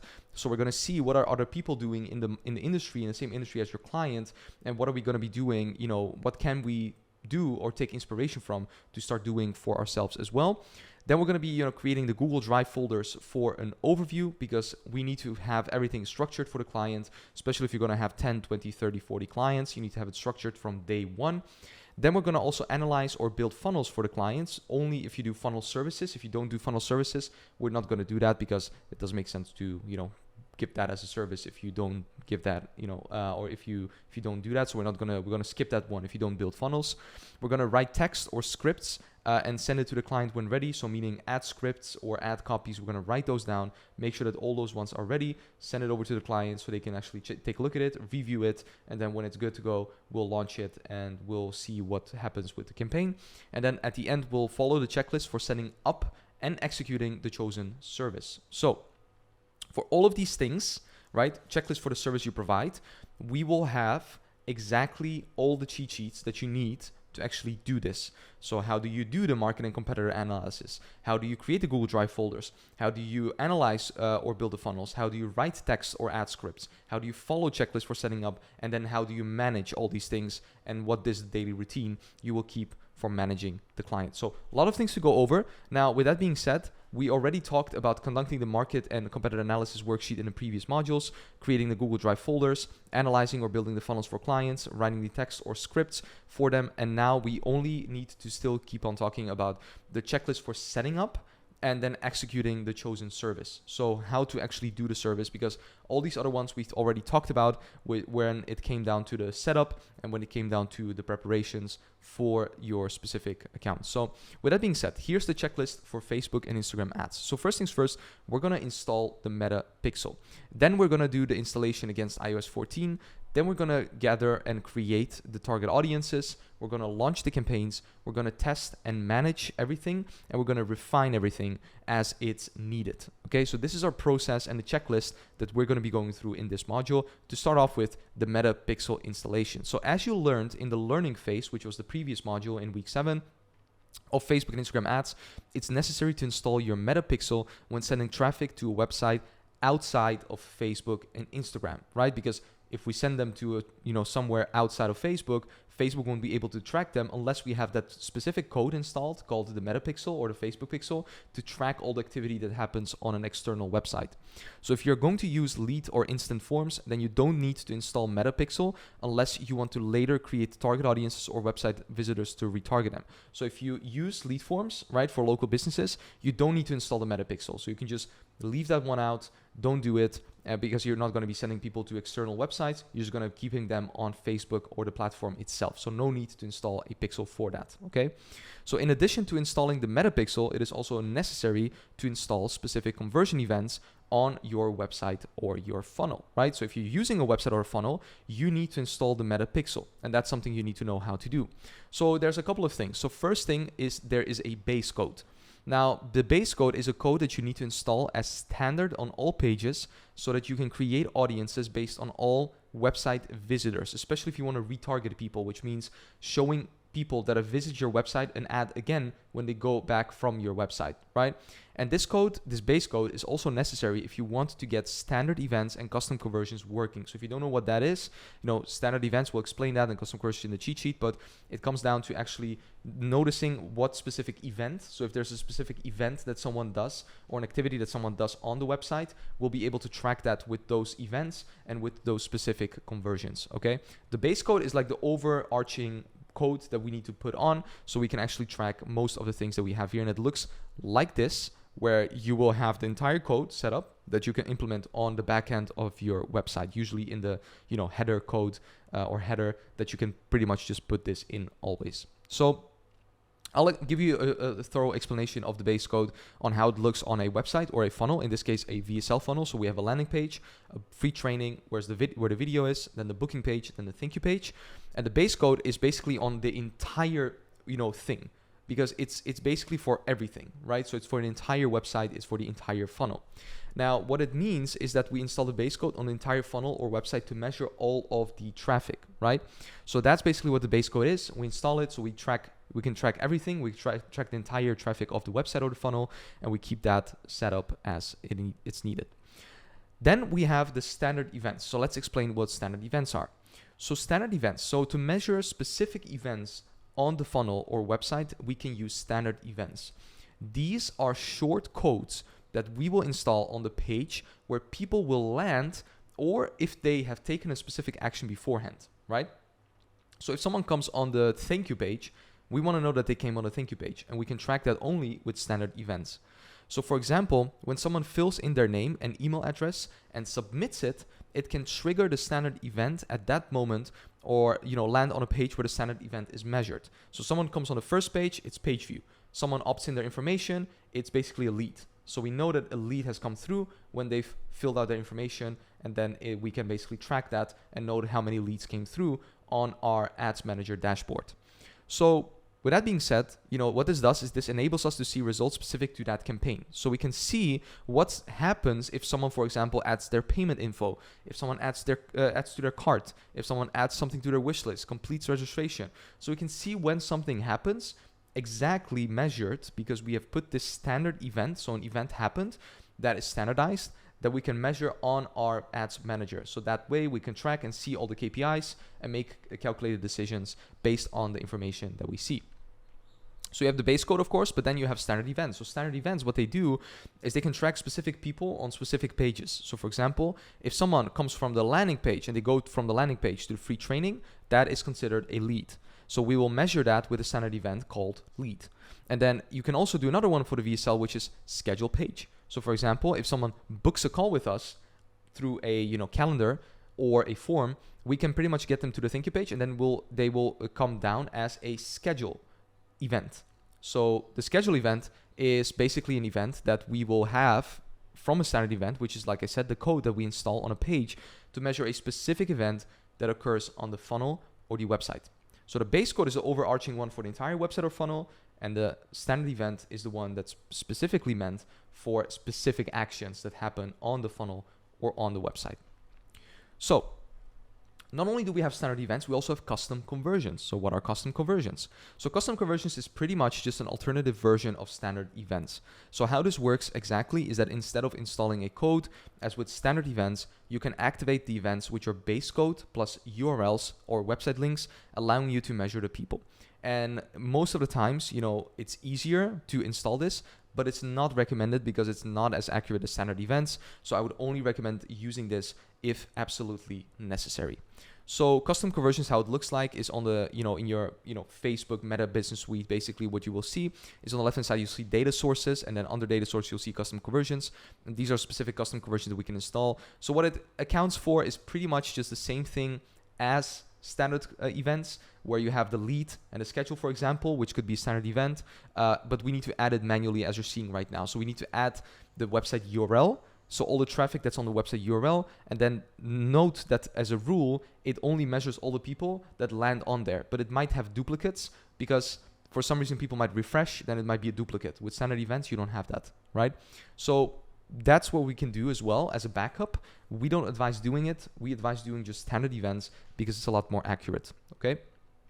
So let's now talk about fighting against iOS 14 or 15 or whenever, because since specifically iOS 14 arrived, right, back in the day, iPhone users have the option to choose whether they want to be tracked or not, right? And they need to opt in. So if people choose not to be tracked, then as advertisers, we struggle to measure these people with the data that we have, right? This means that we don't exactly know how many people have actually come in through our advertisements, right? Which makes it not as accurate as it used to be. So this is not only a big problem for advertisers, but also for Meta, because if they cannot deliver results for their clients using their platform to advertise, businesses will leave. And this will result in lost revenue for Meta. So hence, various solutions have been developed in recent years to mitigate the adverse effects of iOS 14. So one of them is the Conversions API. Now, this is the better solution from Meta compared to both standard events and custom conversions. So instead of using cookies on a browser to track a user, which is not trackable if someone has an ad blocker or disabled tracking on their browser, we use the server-side API to capture the data event from a server/computer and send it to Meta's server/computer to attribute the conversion to the campaign or ad set or ad that contributed to that conversion. So this is something that you preferably install from the get-go when you want to send people to an external website or a funnel. So it might sound really complicated, but we're going to share with you exactly how you need to do this and how you need to set up the Conversions API. It's really simple, right? But you need to do this from the beginning because, like I said, standard events, custom conversions are great, don't get me wrong, but Conversions API is just a tad bit better, right? So we want to use that. So Conversions API looks like this. This means that, if you have a purchase or if you have a lead, we have a Conversions API set up with integration. So we know that there's a higher chance that it's actually accurate and that we measure everything to the T. So there's also an option to do the solution to, also, go against like the iOS 14 things with third-party tracking softwares. So this is something we can utilize for a more complex funnel where we require additional data to track our ROI, return on investment. So we've primarily employed this for our e-commerce and info product or coaching businesses and for our own business as well, where precise tracking is especially crucial. The top software solutions we recommend are Hyros for coaching and info product businesses, because that one just works really, really well. And we recommend Triple Whale for e-commerce businesses, okay? Those two are pretty much the only things you need to track everything and to make sure that everything is to the T, set up and good to go. However, these software options can be quite expensive, making them less practical for local businesses with lower profit margins. So meaning, if they don't have the budget for that, you just opt in for Conversions API, which is a lot better and a lot more, cheaper for them to use instead of using these third-party tracking softwares, because we've had clients in the past who said, oh, I don't want to pay $150 per month for Triple Whale, or oh, I don't want to pay $350 per month for Hyros. And we're like, okay, no worries, we'll just do Conversions API and track things manually. I mean, it's all good, right? So those are the main solutions regarding this and regarding the iOS 14 things. So Hyros looks like this. This is basically what we track. You can see pretty much the entire clicks, the costs, the profit, the exact profit, the reported profit, and then basically what Hyros tracks, which is the accurate one usually, right? So we want to keep track of everything, make sure that everything is, up to date, and that we have an idea of how much it actually has generated us from the exact metrics. So it will help us a lot to actually see everything and make sure that everything is good to go. Also, when it comes to Triple Whale, you can pretty much just track everything for your e-commerce client regarding Facebook, Google Ads, Klaviyo, organic and social, email, TikTok, like everything. You can basically just see everything that someone has been doing and that someone has been actually, from how many purchases they came through and how many things actually came through from the exact things that we have actually done for the specific store. So in this week's Tracking 101 module, which will be later down the line, I will go in depth on how to install and use methods to track even better and go against iOS 14 even more. So we'll talk about exactly these softwares. We'll talk about Hyros, we'll talk about Triple Whale, we'll talk about all these things that you can use to set these things up to the T, so you have everything and your client covered to know how much actually you are measuring and how much is the exact measurement that is needed.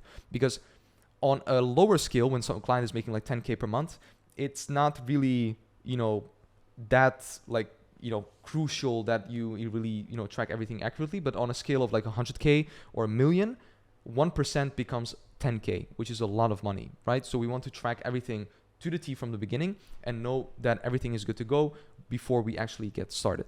So if you're planning to use only lead or instant forms for local businesses, you don't need to implement the solutions because with lead or instant forms, you don't need to use the metapixel, like I said, for measurement. So anything that you do with lead forms or instant forms, guys, you don't have to actually, install metapixels or conversions APIs. So that's why I said local business is pretty easy because, in essence, you don't really, you can have a productized service with local businesses. You can just have one specific, way of getting results, one offer, one way of just delivering the services, right, for your clients, and then just productizing it, just doing the same thing over and over. While as with e-commerce, it's a little bit different. You need to do conversions API, it becomes more technical, right? Because you need to know what you're doing. And, it's you're not only dependent on the offer of the client, you're also dependent on how good is their landing page, how good is their product page, how good is the backend, right? So at the customer experience, like all of these things that come into play, which makes e-commerce level 2 and which makes info product coaching businesses level 3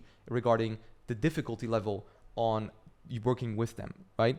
So that being said, we have a cheat sheet called the Metapixel and Event Installation. So with this cheat sheet, you get a comprehensive explanation of how to install the Metapixel, so you know exactly how you can accumulate people for your custom audience. You'll also get a step-by-step instruction on how to install the standard events, custom conversions if you can't install conversions APIs for some reason, right? So go ahead and watch this and learn everything that there is about this. So Metapixel installation, that is check. And we also talked about installation against iOS 14. So now you're pretty much prepared for everything to go into the market and actually understand what we need to do when it comes down to tracking everything and how to, basically make sure that we have ourselves shielded for the iOS 14 things and 15, 16, 17 things that are happening. So let's now go into creating and gathering audiences. So depending on the type of businesses you're advertising for, there are different audience options you can use. So for each business, we need and you need different audiences to ensure that you target the right people who can become customers, okay? So to steer you in the right direction, here are some suggestions for audiences you can use for local businesses and e-commerce or info product / coaching businesses, all right? So to give you an idea, we have for local businesses, a location radius. So this is the targeting option we'll use to focus our ads specifically on the area surrounding the local business you're working with. So if you're in Amsterdam, we'll just grab a circle radius around Amsterdam for 5 to 10 kilometers because we only want people to, who are in Amsterdam to actually see our ads, right? And then we have age. So we can also specify the targeting on the age. So depending on the products or services you advertise for local businesses, you can set age ranges to target specific demographics. So for example, if you're promoting pension insurance, you can ensure your ads are directed toward people approaching retirement age. And you can pretty much track all of that and see all of that with Facebook because as said, Facebook has that data. You can use that data and position your ad in front of those people. Then we also have gender. So if your client's products or services targets a specific gender, you can also focus on a particular gender with this option. So for example, for pedicure services or beauty salons, you can choose woman in specific, right? Because they will be more inclined to actually grab the offer. You can show it only to them and specify it. So when you work with like a beauty salon, you'll choose a radius in Amsterdam for like 10 kilometers or miles if you want to only target those people. You choose an age demographic of maybe younger people, younger women, and then gender will be women. So Facebook knows that they need to target only those people, right? So that's audiences for local businesses that we usually use. So for local businesses, as said, we only use demographic options because your target audience is usually so small that it's actually not beneficial to work with interests. We don't do interest-based targeting. We only do these demographic options because usually it's already enough. Basically, that already is maybe too much already, because with your creative and with your text, you'll already have a lot of things that will actually be explained, right? And if Facebook can optimize it for that to make sure that the right people are actually seeing it, okay? So keep that in mind when you're making an ad. Usually try to test blank options versus like, filled out options, even the demographic ones. So you can see which one works best for your area, depending on which one you are actually, going to be working with moving forward, right? So always split test it and always see which one is going to work better. So additionally, Meta and other ad platforms are shifting away from specific targeting and are advocating for broader targeting. And it's worth noting that Meta's AI systems are becoming increasingly sophisticated as they gather more data. So they leverage this data to ensure your ads reach the right audience based on your ad, okay? So meaning you need to keep in mind that all of these things and all of these systems are becoming more AI focused, which means they will be more heavily focused on you not doing anything, but rather taking the AI and having the AI implemented on behalf of you. And that's a true business when you can pretty much just not do anything, but just have AI do the work, just double check it and then have AI do it. And that's what the data does from Meta and Google and TikTok, right? That's really, really powerful. So you got to keep this in mind, right? You got to keep in mind that the system knows more than we know. And it works 24/7, 365 on 150%. While as we can only work a couple of hours a day and that's it, right? So we need to utilize the system and have it work to its full advantage. So also keep in mind that for some local businesses, you need to select the special ad category. So what is a special ad category? So this is something that you need to choose for specific types of businesses. So for example, if you're running ads for credit card offers, auto loans, long-term financing, employment, right? Job marketing, as we are going to talk about in the modules as well, housing, social issues, elections or politics, you need to choose this, and then there will be a limit of the things that you can do in terms of your advertising when you choose this one. And you need to choose this, but it will limit specific things that you can do with the audience options, but you must choose it.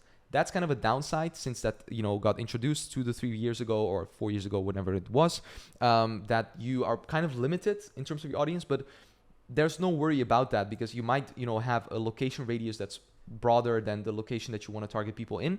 But as long as you have your text, your ad copy, and your video created towards those people so they can actually see it, you're pretty much just good to go. And they will be seeing the right one, as long as, like I said, you let the AI do its work by making the ad script as good as possible or the ad copy as good as possible with the texts mentioned in there, and the ad creative also mentioning the right people, so they know that they are the ones that are being targeted, and that AI, Facebook's AI or Meta's AI knows that those people need to be targeted, right? So therefore, make sure that your ad for the local business clearly indicates which target audience it is intended for, okay? So that's why I said it's really important that you really hyper target it on specific things and specific people like this one. So for example, attention homeowners. It's targeting, guess who? Homeowners. Facebook sees that. Facebook looks up homeowners. Then you say a lot of money, save a lot of money by refinancing, right? Help you find the right refinancing. So you mentioned refinancing again, interest rates, all of these specific things. And it will basically target people that want to refinance and that are homeowners, right? That's how it basically works, okay? So what could have been done better in this ad is maybe specified a little bit more, right? To people, like which types of people in which area, right? So like, in which area are we targeting homeowners? And not only that, in the picture, mentioning refinancing again, which they did, but that is good. But then also mentioning, saving money or like homeowners or just something in the creative itself, because Facebook will analyze the entire creative with their AI and then just put it to the right people and see which people will you get triggered to actually, click on it, right? And if more people click on it, it'll show it to more people, right? So that is basically an example of, something that is basically specified to a specific audience with an ad. Now, when it comes to e-commerce or any other online businesses, such as info product or coaching businesses, we're dealing with millions and millions of people. But broad targeting is still working the best at the moment. Also, keep that in mind. Broad targeting is still working the best, right? And it will probably keep on working the best as long as you specify your creative and your ad copy to the people. That's when it will keep on working, okay? So now let's talk about audiences for e-commerce and online businesses. So with e-commerce and online businesses, we usually also opt for the country level in the ad set. So we choose the country where the customers are most active and where most customers come from. We don't choose a local area because with e-commerce, you usually target either a state or a national, entire country, depending on the budget. And same goes for info product and online business, because they can pretty much get any client, which is basically nationally, there, and that can pretty much have their product be shipped to or their services be delivered to, right? So we also do detailed targeting. Now, this is still a viable option, especially if you have a new metapixel and need to optimize it with relevant data. So by selecting specific interests, you increase the likelihood of reaching the right audience for your product or service, particularly when you lack previous data. So what you can do is you can have a detailed targeting. Facebook has populated data from people that have actually done a specific thing. So for example, if you're selling a beauty product, you can do like beauty as an interest-based targeting. Put that in, and Facebook will only target people that have shown interest in the beauty space by their activities online or on Facebook, Instagram, or whatever, and then show it to them to the T. So that's why we want to use detailed targeting and use that specifically. So the way that you can, by the way, come up with detailed targeting, like interests or demographic options and behavior that will work effectively, is actually pretty simple. You need to ask yourself a question: what are the terms your client often uses? So this is the way that you can brainstorm it. Because some interests you can use are the common terms your client uses on their website or on their social media platforms, or things they say. So for example, for real estate agents, terms like buying, purchasing, valuation are being used. And then I can take that and I can see if those are like interests or behaviors in the interest-based targeting in the ad set level, to put that in so I can show it to people that have actually shown interest in buying a house, purchasing a house, or valuation, or getting a valuation on their house, right? So that's number one. Number two is you can ask yourself, what are people who are an ideal fit for my client looking for? Always ask yourself, what are people who are an ideal fit for your client's products or services looking for, right? Which pages do they often end up on for their problems on interest, right? Which brands interest them the most? For example, for clothing e-commerce companies, women might search on, Zalando. Zalando is like a, big company in the Netherlands, but they can search on Zara or H&M or, all of these big like companies or like, things that they are looking at. We can use then those pages as interest. So if Zara has a page and people like that page, we can use that page as an interest in the ad set level to show people that have liked or interacted with the Zara page exactly the things that we want to give them to buy, right? So that's how far things can go, but that's what we call interest-based targeting and how you can come up with detailed targeting. And the last question you can ask yourself is, what is their current situation? Are they entrepreneurs? Are they employees? Are they people who have recently had a birthday? If they have, we can also choose those people from the exact demographics and the exact things in the interest detailed targeting, okay? So this is where you do it. You do it in detailed targeting in the ad set level, right? But there is a small problem with it. Now, as you can see here, right, it says some detailed targeting options, which may include demographics, behaviors, or interests, are unavailable. Excluding any detailed targeting selections is unavailable. With the special ad category, you cannot choose detailed targeting, or at least you can choose them, but you're really limited to what you can choose, right? So if you don't have detailed, the special ad categories, usually you can use all of them for e-commerce or for whatever. But if you have special ad categories on, you will be pretty limited to what you can do. But like I said, it's not the end of the world, because usually with special ad categories, it's local businesses. And with local businesses, it's local area. So if we already have the ad script and ad copy ready, towards the audience, to the audience that we want to help, and we have the creative also ready for this exact audience, we're pretty much good to go. Okay, so that is something you need to remember. And with more detailed targeting options going away, you have to work with a limited number to find the right people who are an ideal fit for your client's offer. And you do that by, I'm repeating myself, ad script, ad copy, plus the creative. Okay, that's why it's so important, like I said, to create a good ad that clearly indicates who it's intended for and who the offer is intended for, because your ad does pretty much 80% of the work these days, if not more. Okay, so that is the second way we can do targeting for e-commerce or online businesses. The third way is custom audiences, and this is one of the most cost-effective ways to achieve results, because the people who have already interacted with your client are also the warmest leads. So the custom audiences are usually in the more warmer and the hot type of lead area with our levels of traffic or warmth, different ways of warmth of traffic that we have. So with custom audiences, we also do that, also combine it with lookalike audiences. So lookalike audiences are really good because once you've collected enough data with your metapixel and you're using that in a custom audience, you can pretty much just create a custom audience of all customers, right? So basically when you do that, from the custom audience, you can then create a lookalike audience to find other similar people. So you have the metapixel, you create an audience from that, people that have visited your website in the past 180 days. And then from the, once that populates and it has a lot of people, you create a lookalike audience of those people. And then you show it basically to all the people that have, that are lookalikes from the people that have visited your website, because the people that you visit your website, there's some level of intent there and some level of that they are interested. Otherwise, they wouldn't go to your website, right? So we can then use a lookalike audience of the custom audience, show basically to people that look alike our audience, and then basically just see how that audience would be working. So that's something we test as well. And then what we do is usually we, select all the clients, for example, or all the people that have visited the website or put add to cart or anything like that. We choose that. And then we make, an audience within a specific area, within the country usually, right? And then we create a lookalike audience of that audience of 0 to 1%, right? Because a 1% lookalike audience consists of usually people most similar to the lookalikes audience, and the further you go of the percentage, the broader it will basically be, and the less likely that there will be people that look like your custom audience in that audience. Then we also give it a name, right? Like new lookalike audience, so 1% of like Netherlands, of like all clients, and then we create an audience with those people, and we put that in as the audience in the ad set level. So we also have broad audience. Like I said, in our experience, this is pretty much working the best at the moment of filming this module. So instead of directing Meta on which people you want to target, you let Meta do its job by finding the right people for you based on your pixel data and your ad.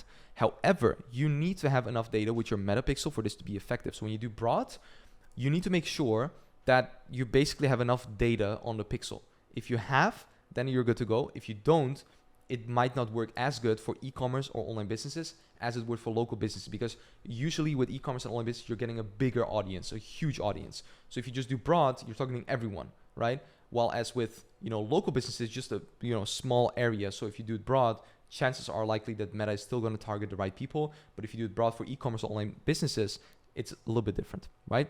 So these are the audiences that we use for e-commerce and online businesses. So those were the audiences, right? We're going to go also into now retargeting and just the overall ways of retargeting, and so you understand that as well, because retargeting is also one form of audiences. And then after we talked about this, I'm going to give you the cheat sheet for the audiences and how to set up these audiences. So retargeting is a way to remind people who have already shown some interest to return and complete a specific action. Okay, so this could be booking a call or making a purchase. So someone comes on your website, they almost make a purchase, but they leave because their kid needs to eat. So they go away, they forget it. They have 300 tabs open and they forget it to order it. Then they come back, they open their phone, boom, there's your ad. That's called retargeting. And that's really, really powerful. And we want to have that because people forget things, right? If I ask you what you've eaten like 3 weeks ago on a Thursday afternoon, you probably don't know the answer, right? So people forget things. So this is actually the best way to achieve results for your clients at a lower cost, because people that have already interacted would be more familiar with it than people who have not interacted with it. If I tell you McDonald's, you probably know McDonald's. So the chances that I target you with an ad of McDonald's, that you'll go to McDonald's, is higher than it would be if I tell you, do you know Asaiko, right? You wouldn't know, because it's a company that you're probably unfamiliar with. But McDonald's, everyone knows McDonald's because they did a lot of retargeting, right?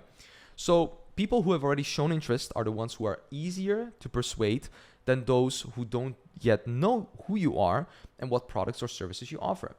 Take the McDonald's example. They are everywhere. So chances are you're going to be more familiar with them, have more trust with them than another brand that you've never seen before, right? The question is, though, what are cold ads and retargeting, so warm, hot ads? What's the difference between these, right? How can we separate these two, and how can we set these two up so we have a clear distinction? So the difference is on the left-hand side. This is a company called Lumen, and on the left-hand side you'll see an example of a cold ad. Well, so the cold ad, the purpose of a cold ad is to make people aware of their problems and the features of a product or service to solve their problems, right? So it's basically specified to actually solve the problems, right? And to actually name the features of a product or service to solve the problems of the people, right? While as with a retargeting or a warm and hot ad, the purpose of it is to give people who are already interested a little push towards making a purchase or booking a conversation. So you can see on the left-hand side, it goes more in on Lumen is the world's first handheld portable device to accurately measure metabolism. So it explains what it does. And then you have the features. So, see how your metabolism is affected by your sleep. So it gives explanations on what it does and what the benefits are or the features. Usually we want to go into the benefits. It's better than the features. So benefits, show the benefits, not talk that much about the features. On the right-hand side, you'll see an example of a retargeting ad, which is a little bit shorter, and it's a testimonial. So someone who has lost, basically a lot of weight, and that we're sharing with to basically remind people of, hey, listen, this is someone that's gotten a result. You've already known who we are. Take a look at this and take the quiz. So they give them a direct call to action to take action, right? That's the difference. The one on the left-hand side is a lot more nurturing and a lot more, hey, this is who we are. And on the right-hand side is a lot more, you already know who we are. Here's a direct call to action to take an action. Another one that could be with a retargeting ad, could be get your 10% off, buy this product immediately, or book a call with us right now because you haven't booked it when you came through the cold ad, right? That's the main difference. So there are also different types of retargeting ads you can create to convince people, right? So not only are there differences between cold and retargeting ads, there are also different types of retargeting ads. So for example, you have the case study and the testimonial retargeting ad. And in a case study or testimonial retargeting ad, the goal is to show someone who has undergone transformation thanks to the product service your client provides. And this is done to build more trust and show that it really works. That's the one that I share with you in just, before here. And in the ad copy or ad creative, you can feature someone sharing a positive experience about the offer. It could be an ordinary person or an influencer who many people know. So like I said, the middle one is what I just shared with you, but it can also be like the one on the left-hand side of ordering, just showing like basically stats, right? Showing the stats of people that have actually taken the product, used it, and that are happy with it. Or on the right-hand side, a UGC type of content with Yummy Gums, where they're basically just showing someone who has used it, the review score, someone that is happy with it, and then 30% off. Go buy it and order it right now. That is basically showing the social proof, showing that other people are doing it. So because you might be more inclined to see when other people are saying that it's a good thing to use it than if other people are not doing it, right? So that's what you need to keep in mind. Here are also some other examples of brands that are using it, like Manscaped, Chili Sleep, and people that are using influencers, like right on the left-hand side. So for example, Pete Davidson or, Megan Ewaldson on the right-hand side, or like Molly McLaughlin. Basically all these people that are just influencers that are using these things and showing, because if someone sees them, they might be more inclined to have a trust factor involved when they are actually making the ad, right? So that's a case study or a testimonial. Now this is a reminder, so simple and easy. You can remind people simply to return and complete their purchase or to book a conversation. And you can also redirect people back to the same landing page as your cold ad. So pretty much what you do is you just remind them, hey, this is a quick reminder that you haven't finished your order. Go back now and finish it, right? And you can pretty much just send them back to the landing page or the product page so they can actually finish their order. This is what it looks like from Manscaped. Rev up your grooming routine with performance grooming orders. Tools from Manscaped, get free shipping on all orders. Shop now. So they can go back, get free shipping, and it's a really, really short one to remind them. Doesn't have to be a long text. The middle one is My Protein. Our end of season sale is here. So end of season, boom, there's a sale. Go back. You've already know who we are. Just go back and do the January sale. Get your products in before it ends, right? Then Groove Pillows, best pillow for neck pain 2022. Order today and get 35% off. Really simple, really direct. Quick reminder, order it, and we get a high ROAS on all of these ads usually, okay? So that's the reminder, right? Then we have the discount. And you can, by the way, combine all of these. You can do basically a testimonial case study with a reminder with a discount. You can just combine them all, but it just depends on what product you have that we can use this on. So the discount has been proven time and time again that it convinces people to make a purchase. If they see a discount, they might be more inclined to do it. So if your client wants to offer a discount, use it for your retargeting ads. So this is a discount that Gymshark uses on the left-hand side, right? So basically it says, you're invited to Gymshark's sample sale for 1 week. It's up to 70%. It's insane. So it's more inclined for people to go there while they basically might have put their prices, to be normal or just lower them a little bit and then put the 70% off on it. Lumen does the same thing. Get 50% off, sale ends soon. Go shop now. Muscle Meals does the same thing. Order now. You get, discount for 10% if you use this code. So it inclines people to actually go back, do it, and get that discount, right? Even if it might mean that the company didn't lower their price. They just kept the same price, but just, or maybe even higher their price or increase their price and did the discount. So it kind of equals their break even, if that makes sense, which is really smart, right? So that is the discount. And then we have the product catalog. So are you working with a client who sells multiple products? Then you can set up a carousel ad where you can show different products that may be more interesting than the product they initially saw. So you can show more products in the catalog, right? Show it to them and basically show them multiple things. So for example, Gymshark or Alfleet does this on the left-hand side. They show multiple products, right? Or multiple things that they can see, multiple like hoodies, stock up, all those things. Orange Fit also has different tastes that they promote, right? So they have the vanilla taste, the choco taste, and Nike does the same thing with, for example, the sneaker, right? They show different pictures of the sneaker. So those are mainly the types of retargeting ads that we use when it comes down to, the warmer audiences. Now, like we said, since with iOS 14 and all the other updates of iOS, a complex retargeting strategy is less effective than a simple retargeting strategy, which is better for us because we have to do less complicated things to get results for our clients. So these are the target audiences we would recommend and that we use, you create if you want to implement retargeting for your clients. So you can use all website visitors in either the past 180, 90, 60, or 30 days, right?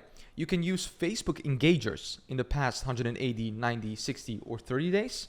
Or you can use Instagram engagers in the past 180, 90, 60, or 30 days.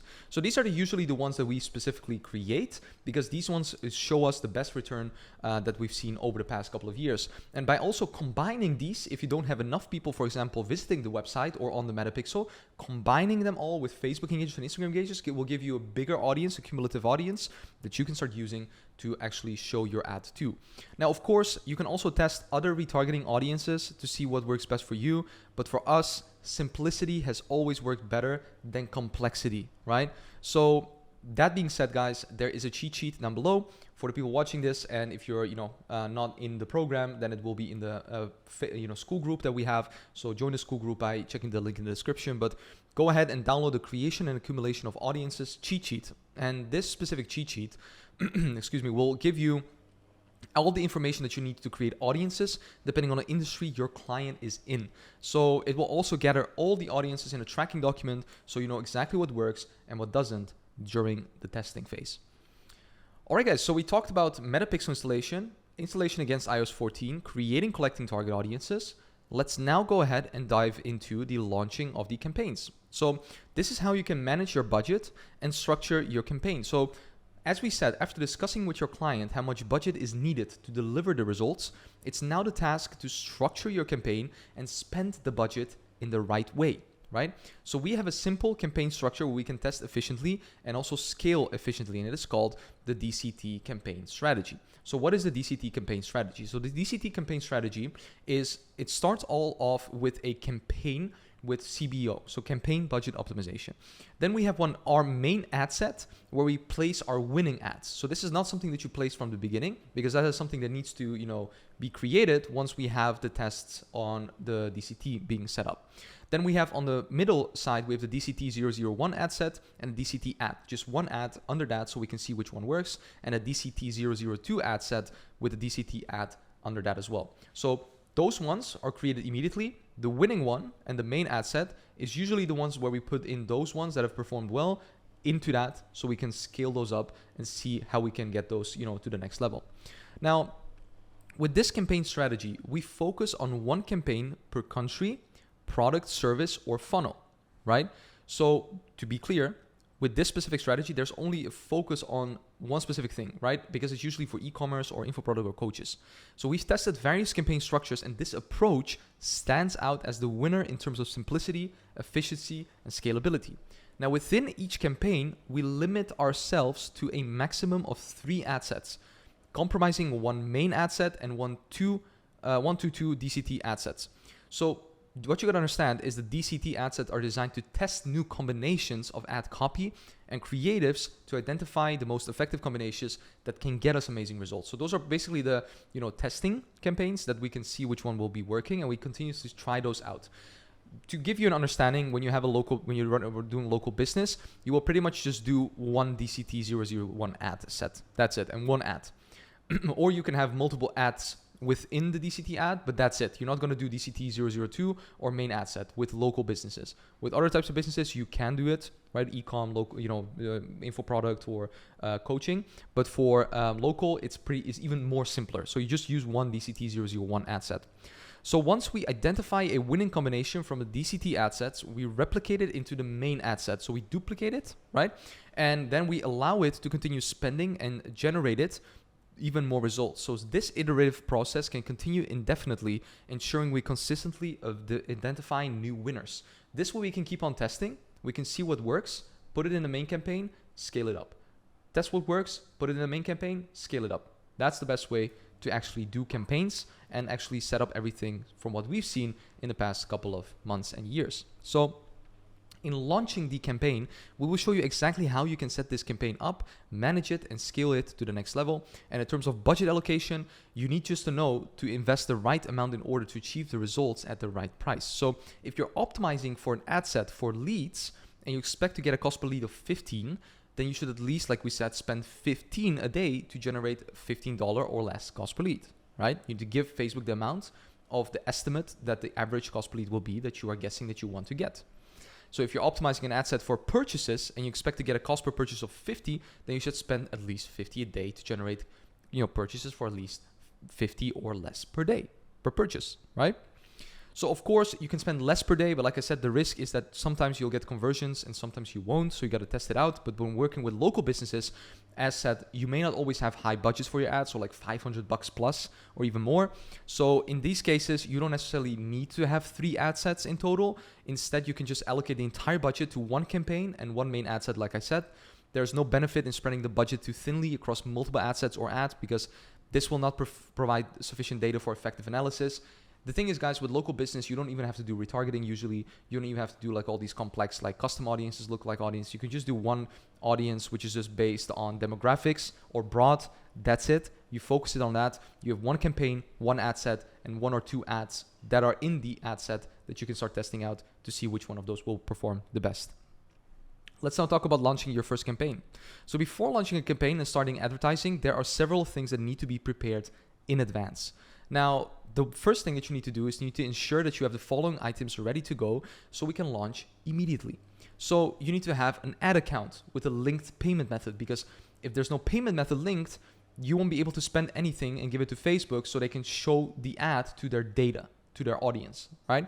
Meaning you need to connect that first. You need to get that set up before you can actually launch a specific campaign or in general like an ad, right? Make sure that there's no prepaid being done. Make sure that preferably a credit card is being linked to the ad account. So, because that's what Facebook prefers the most, right? That being said, the metapixel and the standard events or conversions API needs to be installed. This is only if you're sending direct traffic outside of Meta's platforms. If you're not, so if you're doing the lead form or instant form, you don't have to do this. Skip this one. Then we have the budget, right? Setting up the budget, functioning the funnel, instant form, right? So everything that is functioning with that. Link to your landing page. It's not necessary if you have, instant forms, because you're not probably going to link people to a landing page. Add copies, right? Or add copy. And then one or three images and or videos that you can start testing within the specific ad set. So we have created another cheat sheet called campaign launch. And within here, you will see the exact campaign structures, ad sets, ads, how you can start doing it with a clear overview on how to get these things implemented for yourself as soon as possible. So we talked about launching campaigns now and everything you need to know about that, the different types of campaigns that you can have, and how you can start doing that yourself through the cheat sheet. So let's now get into how to test and find winners. So to draw a conclusion on whether something within our campaign is working or not, we always wait patiently for 4 days, giving Meta enough room to test and optimize. And this is what we call the incubation period. We want to give it time to actually optimize. And, compared with like Google, it's a little bit longer. With TikTok, it's almost the same, but it's usually 4 days that we want to give Facebook the time to optimize our ads, which is, in other words, means do not touch anything within this 4-day period of time of an ad set. Don't make conclusions. Don't make rapid conclusions. Wait, give it time and see what the KPIs say, because they will always say something if you give it enough time. Do not make emotional decisions to turn something off, as otherwise you risk getting few results afterward. Because the thing is, you got to understand, like after 2 days, you might not be able to find a winner, because the thing is, it hasn't populated the amount of basically spend towards the data. Facebook hasn't had enough time to give it to the specific data and see if the metrics will give it back if you don't wait 4 days. So if you would wait 4 days, it will have enough data to make a conclusion out of it and to actually be able to say, okay, it's been 4 days. Now we have an idea of that it's actually, have the right KPIs, and we can now make a decision. It's populated enough data, and it's learned. It's in a learning phase, and it's coming out of the learning phase, and that's what you want to have, right? So meaning, once the 4 days are up, we need to ensure that we have the right metrics to analyze what works and what doesn't. Now, I'm saying do not touch it for 4 days. Doesn't mean don't look at them 4 days. You're going to look at them every single day. You're going to see if they're spending. You're going to see if the campaign is actually getting data, what the KPIs are. So we're already going to be analyzing it and starting to see what our hypothesis could be for when the 4 days are done, and we've given it enough time to spend a sufficient amount, right? Depending on the funnel you have and how you've installed the metapixel, we'll adjust our columns. So what we have is we have columns for analysis. And with this cheat sheet, you'll receive an explanation of how to set up the right columns in Facebook to analyze what works and what doesn't. You remember we talked about the previous module. We talked about the KPIs. We talked about the cost per lead, CPM, CPC. We talked about all these things, CTR. These are the things that we're going to be setting up in Facebook's Ads Manager itself, so you can see it immediately in there and understand it and know how to use it, okay? But the thing is, you got to report and manage it. So you cannot just put those in and then that's it, and only look at it in Ads Manager. We're going to use tracking sheets to track everything for a client and know exactly what we are getting from the ads that we are doing in a sheet that's more cohesively set up than an ad manager, because an ad manager usually makes us think, oh, we got to change things, we can click things, but a sheet is off that. It's a Google Sheet where we can focus in, hone in, and get the exact data to the T. So to keep your clients informed in a simple way about how everything is going with the campaigns, we always create a report of the key metrics, okay? So this is also useful because you can check if your funnel is performing well in combination with your ads and how much total return has been generated. You need to see everything, and this is the way that it looks like. You can see the month, the ad cost, basically the impressions, the clicks, the leads, the cost per lead, the appointments, sales, revenue, you name it. And this one is more for, also coaching or anything like that, but this is the way that it looks. So we have a yearly reporting for all the years and the months, and we have one for the specific zoom in for the exact month itself with all the days therein.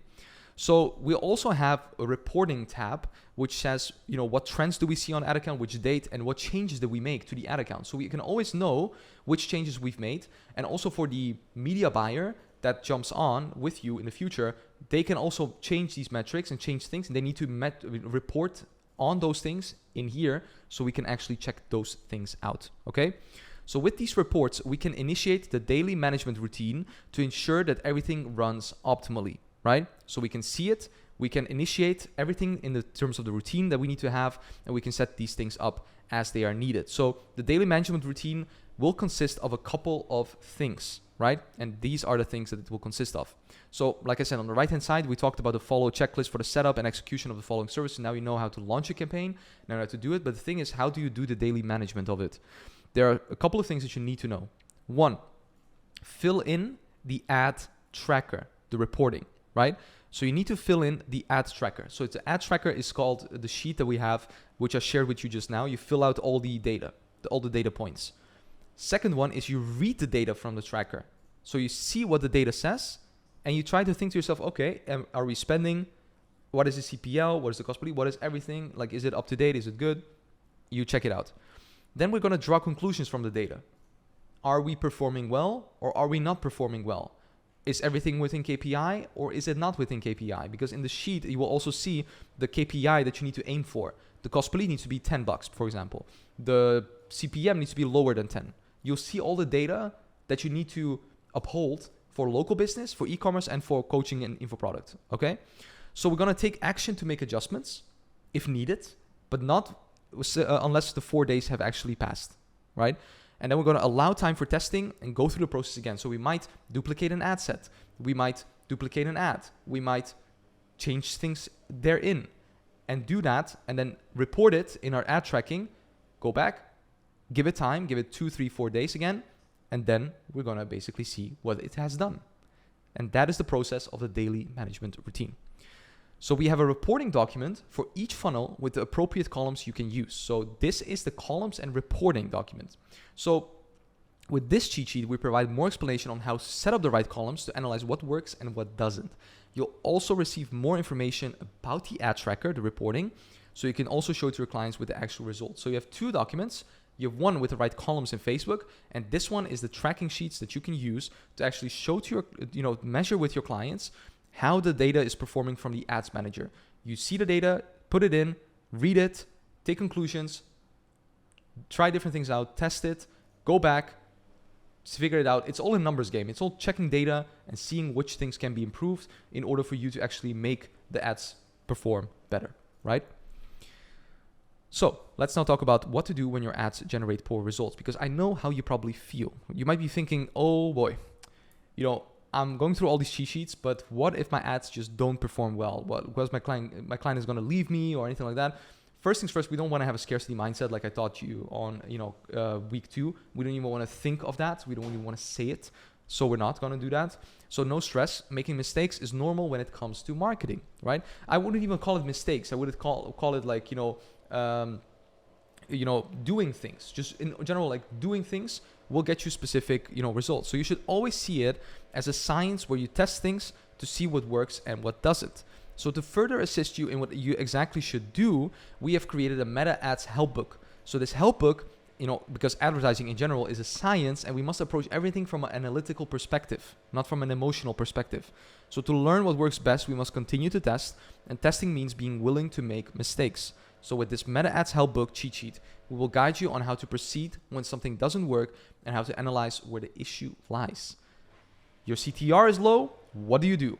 Your CPL is, basically on the high end. How do you lower that? Your CPM is too high. How do you lower that? How do you do those things?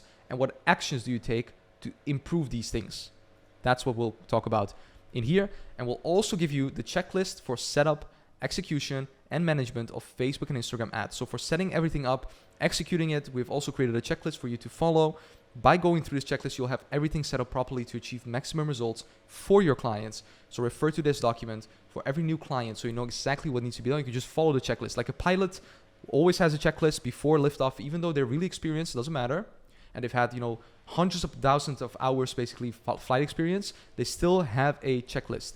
You need to have a pilot checklist, and that's what we've given you here. So you're now basically ready to maximize Facebook and Instagram ads for your clients. But remember, even if, we still make, things that perform not the best, and we learn from them every day. So dare to test and try things out, okay? Only then can you become even better at advertising. So As for right now, I want to give you an action step because in the next module, we'll be going into the scaling part of Facebook and how to actually scale campaigns once you've found the winners. So go through the checklist for right now and all necessary cheat sheets to launch your first campaign for your client. Make sure to keep track of the reporting document every day after launching to ensure you maintain an overview of your client's results. And if you're stuck somewhere, bring this to our Q&A sessions. We'll assist you and we'll help you as good as possible. So guys, I hope everything was clear in this specific module. This was the entire setup of how you can start with the meta ads and Instagram ads and basically just go in and just get results for yourself. It was going over everything in a nutshell video. So like I said, hope you enjoyed this video. Let's go into the scaling and let's see how we can scale campaigns when we found a winner within the ads manager. See you there. All right, what is up everyone? Stephanie here and welcome to this last module of a 3-piece series, which is the Facebook and Instagram ads, complete guide on how you need to implement this. And in this module, we're going to be talking specifically about the scaling of meta ads or Facebook and Instagram ads and how you can actually do this to the exact point. So this is going to be a specific module to when you're, you have the campaigns running, you understand meta ads, you are, seeing that an account is, profitable, everything is within KPI, it's getting a good cost per call, cost per lead, everything is within KPI, and you want to scale. You want to give your clients more results. So usually with local businesses, just so you know, before we get into the module, with local businesses, we usually don't really scale. We just keep it as it is sometimes, right? Like most of the time we just keep it as it is, but there are ways to actually scale if your client is open for that and they have the budget, right? We usually with e-commerce and with info product or coaching businesses, it's more usual to scale, which is where this module will come into play. But in general, it will be also useful for you to know if your local business client also has the capacity to actually take on more clients and you being able to scale the campaign. So without further ado, let's dive into this module, because in this module, we're going to be talking about what is vertical scaling, what is horizontal scaling, when do you scale vertically, when do you scale horizontally, and how do you scale with Facebook and Instagram ads. So let's start with what is vertical scaling. So vertical scaling is a way of scaling or enlarging by allocating more budget to a campaign ad set. Okay, so this ultimately allows you to reach more people with your ads and eventually achieve better results. Vertically means scaling up. So when we talk about scaling up, we mean keeping everything the same and just improving that to the max. So just making sure that the budget, what is, for example, 10 a day, goes up to, for example, 15 a day, right? So we up the budget and we don't duplicate things, or we don't add campaigns or add ad sets or add ads. We just simply up the budget. That's it. So the way that it looks for vertical scaling, it's fairly simple. You have a campaign doing 50 a day with 1 ad set and 2 ads. So on this level, it would be the campaign goes from 50 to 100 a day. That's it. You scale the campaign from 50 to 100. Fairly simple, right? Now on the ad set level, it would look like this. So you would be spending 50 a day on the ad set and 100 a day when you vertically scale, because you just up the budget, right? So that is vertical scaling. Now let's get into horizontal scaling. So horizontal scaling is a way of scaling, enlarging by duplicating campaigns or ad sets or ads. And this ensures that you have backups when some don't work. So that means with vertical scaling, you would just up the budget. But with horizontal scaling, you would duplicate the existing campaign ad set or ad, meaning the old one still keeps on going. That way, that one still keeps on running and keeps on getting this exact results. Even if you duplicate it and it doesn't give you the exact results, the old one is still running. So we call this scaling out, right? Not scaling up, but scaling out. So sideways scaling.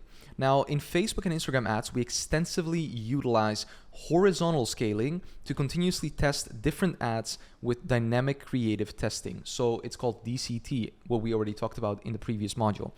We ensure this way that we are always prepared for situations where old ads may not perform well. And it's kind of a safer way of actually scaling. And it's basically the way that, usually we do this, these days. But in some instances, we also up the budget 20%. Sometimes we do vertical, sometimes horizontal. It just depends on the situation and depends on the account, which we'll explain to you in the cheat sheet of this module that you will be getting.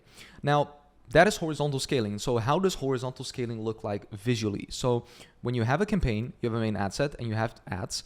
Horizontal scaling simply means duplicating the ad set. right? So for example, in this sense, it would be scaling with the ad sets. And if you scale the ad set that is already working, you just simply duplicate, in this instance, the main ad set twice, right? Or once, right? You just simply duplicate it, keep everything the same, click publish, that's it, right? Now, horizontal scaling with ads is a little bit different because you have a campaign, main ad set, and ad. And what you'll then go ahead and do is just duplicate the winning ad, right? So if an ad is working really well, you will just duplicate it and you will basically go ahead and just keep the same ad set running, keep the same campaign running, and keep everything running as it is. The only difference is you just duplicated an ad. That's it, okay? So now the question comes, when do you scale vertically, right? So if you want to scale vertically, you should always consider letting a campaign or ad set run for at least 7 days to see if it actually provides stable results. Okay, so always consider letting it run. It needs to run for 7 days, right? And then you see, okay, is it running pretty much? Is it running profitably? Is it getting us a good, stats within KPI? If it is, then we can think about basically, scaling vertically. Another important variable is that you need to know if your campaign or ad set is also yielding returns on your client's budget. So you always need to keep in mind what the ROI is on the ads in general. If it's generating a positive ROI, then it would make more sense to scale vertically. So there is no reason to scale vertically if you're not bringing returns for your client, because then you'll ultimately lose even more money, which shouldn't be the goal. Which is the thing why it makes it a little bit more tougher to actually, vertically scale or horizontally scale for local businesses, because there's a delay in the process of the client letting you know that they've actually made a sale. If it were online, you can immediately see it, you can immediately take action on it. But with this, there's a little bit of a delay, right? Because they need to let you know, they need to let you know before they've, when they've made a payment, and then it might take, might go 5 days over before you can actually know that you need to scale. Until then, your KPIs might have changed and it might not be feasible anymore to scale, right? So that's why local businesses usually doesn't make sense. So we just keep everything running, but we sometimes horizontally scale instead of vertically scaling, because usually the client won't have like the biggest budget. So we will just horizontally scale and then horizontally scale with the ad set that we have usually, and then keep the budget just at a little bit of a lower price, because we want to see if the ad set, the new ad set, the duplicated ad set will perform better than the current ad set. Because like the client doesn't have like the budget to spend the money on it. So we just keep it on for 4 days, see if it works, and then we take it from there, basically for local businesses. With e-commerce and info product, as I said, it's a little bit different ball game. And but you should always be looking at the ROAS, the return on ad spend. What does it bring in the client, and base your scaling most likely on that, right? So because it's the deepest metric, and the deepest metrics is what we want to base our decisions on. So as said, you want to look at the return. So in marketing, being profitable is more important than how many leads or conversations you bring in. You can bring in 1 million leads, you can bring in 1 million appointments or conversations. But if you don't get clients, if it's not profitable, then who cares about how many leads you brought in? Who cares what your CPM is, what your CTR is? Like, I don't care. What is your return on investment? What did you get, right? Like, what's the end all be all bottom line thing that you got? So make sure your campaign ad sets are profitable before you scale vertically, right? So make sure that everything is within KPI. Make sure that everything is profitable before you start scaling vertically. So as I said, for local businesses, only vertical scaling will usually not yield more profit because you're dealing with a smaller audience. So the more budget you throw into this, the faster your ads will fatigue. Usually there's a limited audience that we have with local businesses. So if you up the budget, it will share it with usually a lot more people. And the downside for that, what we do, in that instance, is we recommend testing how much budget per day is the limit when you're no longer profitable. So instead of you just upping it with the amount that we're going to be telling you in just a moment, you can pretty much just up it with a specific amount just to see what is feasible, what the limit is. So if you up it once and you see that it's still spending enough, the frequency is pretty good, it doesn't show the ad to that many people, you can then up it again, right? If your client has the budget. If it then caps with the audience and it starts actually going backwards in terms of the performance, then you know that you have hit your cap in terms of the amount of spend that you actually have put on that specific campaign or ad set. So at the same time, implementing horizontal scaling extensively helps to prevent ad fatigue from occurring too quickly. So if you scale horizontally, right, and you do that extensively, it will help prevent the ad fatigue, which will usually come when you do vertical scaling, where it's just a bigger budget on one specific campaign and more people seeing it. It will create fatigue, with the people that see it, which is the reason why the click-through rate will go down, and usually the cost per lead will go up because too many people see it too many times, and they see it too often, right? There's also a thing, where it's called like too many people see it too often instead of, people seeing it not that often. So you want to have a balance within that. So understanding this is really important. So that is vertical scaling. Now, horizontal scaling, when do you do this? So horizontal scaling is ideal when you want to test different audiences or different ads. So if you want to test audiences in terms of interest-based targeting, custom audiences, look-like audiences, if you want to test demographics, specific audiences, or you would just want to test ads and different creatives, then horizontal scaling on the ad set level or on the ad level is great, right? And that's when you can do this. Now, back in the day, this was also the go-to strategy for scaling with a larger budget, as vertical scaling often didn't work effectively. You just weren't able to up the budget and then that was it, right? You needed to horizontally scale and then just, duplicate ad sets and then basically just do it like that and then scale that way. However, these days that has changed, right? So what we do now is we do multiple, usually in this sense, multiple ad sets. So as you can see, ad sets have been duplicated and pretty much we have, either the same, as you can see here down below, either the same type of, interest that we have, mentorship plus target excluding, or we have just, the same ones with just a little bit of a difference, but we just up it and it has the same daily budget. Okay. So we just do this. And because this one is pretty much just the way to go these days when it comes down to scaling and when it comes down to setting up your, efficiently your ad set levels to basically work as good as possible. So that's the way to go in this day and age. Now, horizontal scaling is now particularly useful for testing new audience or ads, but also adding new winning ads into the main ad set. Okay, so basically what it comes down to is if you want to duplicate the ad set or you just want to duplicate the ad and you just keep it running like that, but also what you can do is you can also add new winning ads, right, into the main ad set. So if you know that an ad is winning from your DCT campaign and you want to put it into your main ad set, you can pretty much just duplicate it and put that in there. So you can test it there and see how good it will actually be working when you do it horizontally. So horizontal scaling is the way to go in this day and age, right? With Google Ads, it's a little bit different, right? But that's because, we'll get into that as well, like how that specifically works. But when it comes down to meta ads, horizontal scaling this day and age is the way to go. So how do you scale with Facebook and Instagram ads? So, all right, I'm going to share with you now how you can pretty much just start doing this. So when it comes down to, you using vertical scaling and setting this up, you will see the campaign up top here, right? So cold leads VSL, where we do a campaign budget optimization. So we are spending a specific amount on a daily basis. And what we'll basically just go ahead and do is we'll click on the daily budget. We'll up it with 20% to 6,000. We'll calculate how much 20% actually is, and we'll click on publish. That's basically it, right? That's how simple vertical scaling is. You just go into the same campaign, change the budget, up it with 20%. That's it. In the past, we didn't do this because, things would reset, this would reset like the campaign and it would, affect the campaign in such a way. But as for right now, we simply do it because it really, really works well. So, right. So that's how we do the vertical scaling. So if the campaign is performing well and we are satisfied with the cost per lead, the cost per call, the purchase, the return on ad spend, the ROAS over the past 4 days, then we typically increase the daily budget by 20%, just like I shared with you just now, each day within the same campaign budget optimization CBO campaign. So if it's a CBO campaign, 20% each day, we up it with 20%. Now, this ensures that we scale, but do not increase the likelihood of a decrease in performance. Because if we scale it with 150% or 100% or 50%, the chances of it decreasing and decreasing the performance is high, because Facebook might think, oh, this person is just doesn't know what they're doing. They're just scaling it increasingly, just exponentially at once. But when you scale it up increasingly and just slow by slow, yes, it might take a little bit more time, but the patience game is the game that will win with the ads, especially with Meta. So if you do things too quickly, or if you try to do things too quickly, you think you're outsmarting them by doing that, don't do it, right? Just go with 20% every day on a CBO.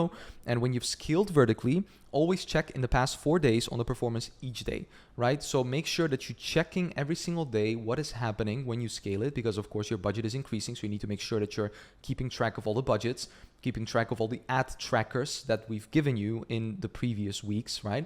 And making sure that you know what the KPIs are every single day, especially when you go up in budgets. Really, really important, right? Because scaling, to be honest, like it can have a detrimental effect, right? Like for us, we have had in the past, situations where we scaled on our business too quickly.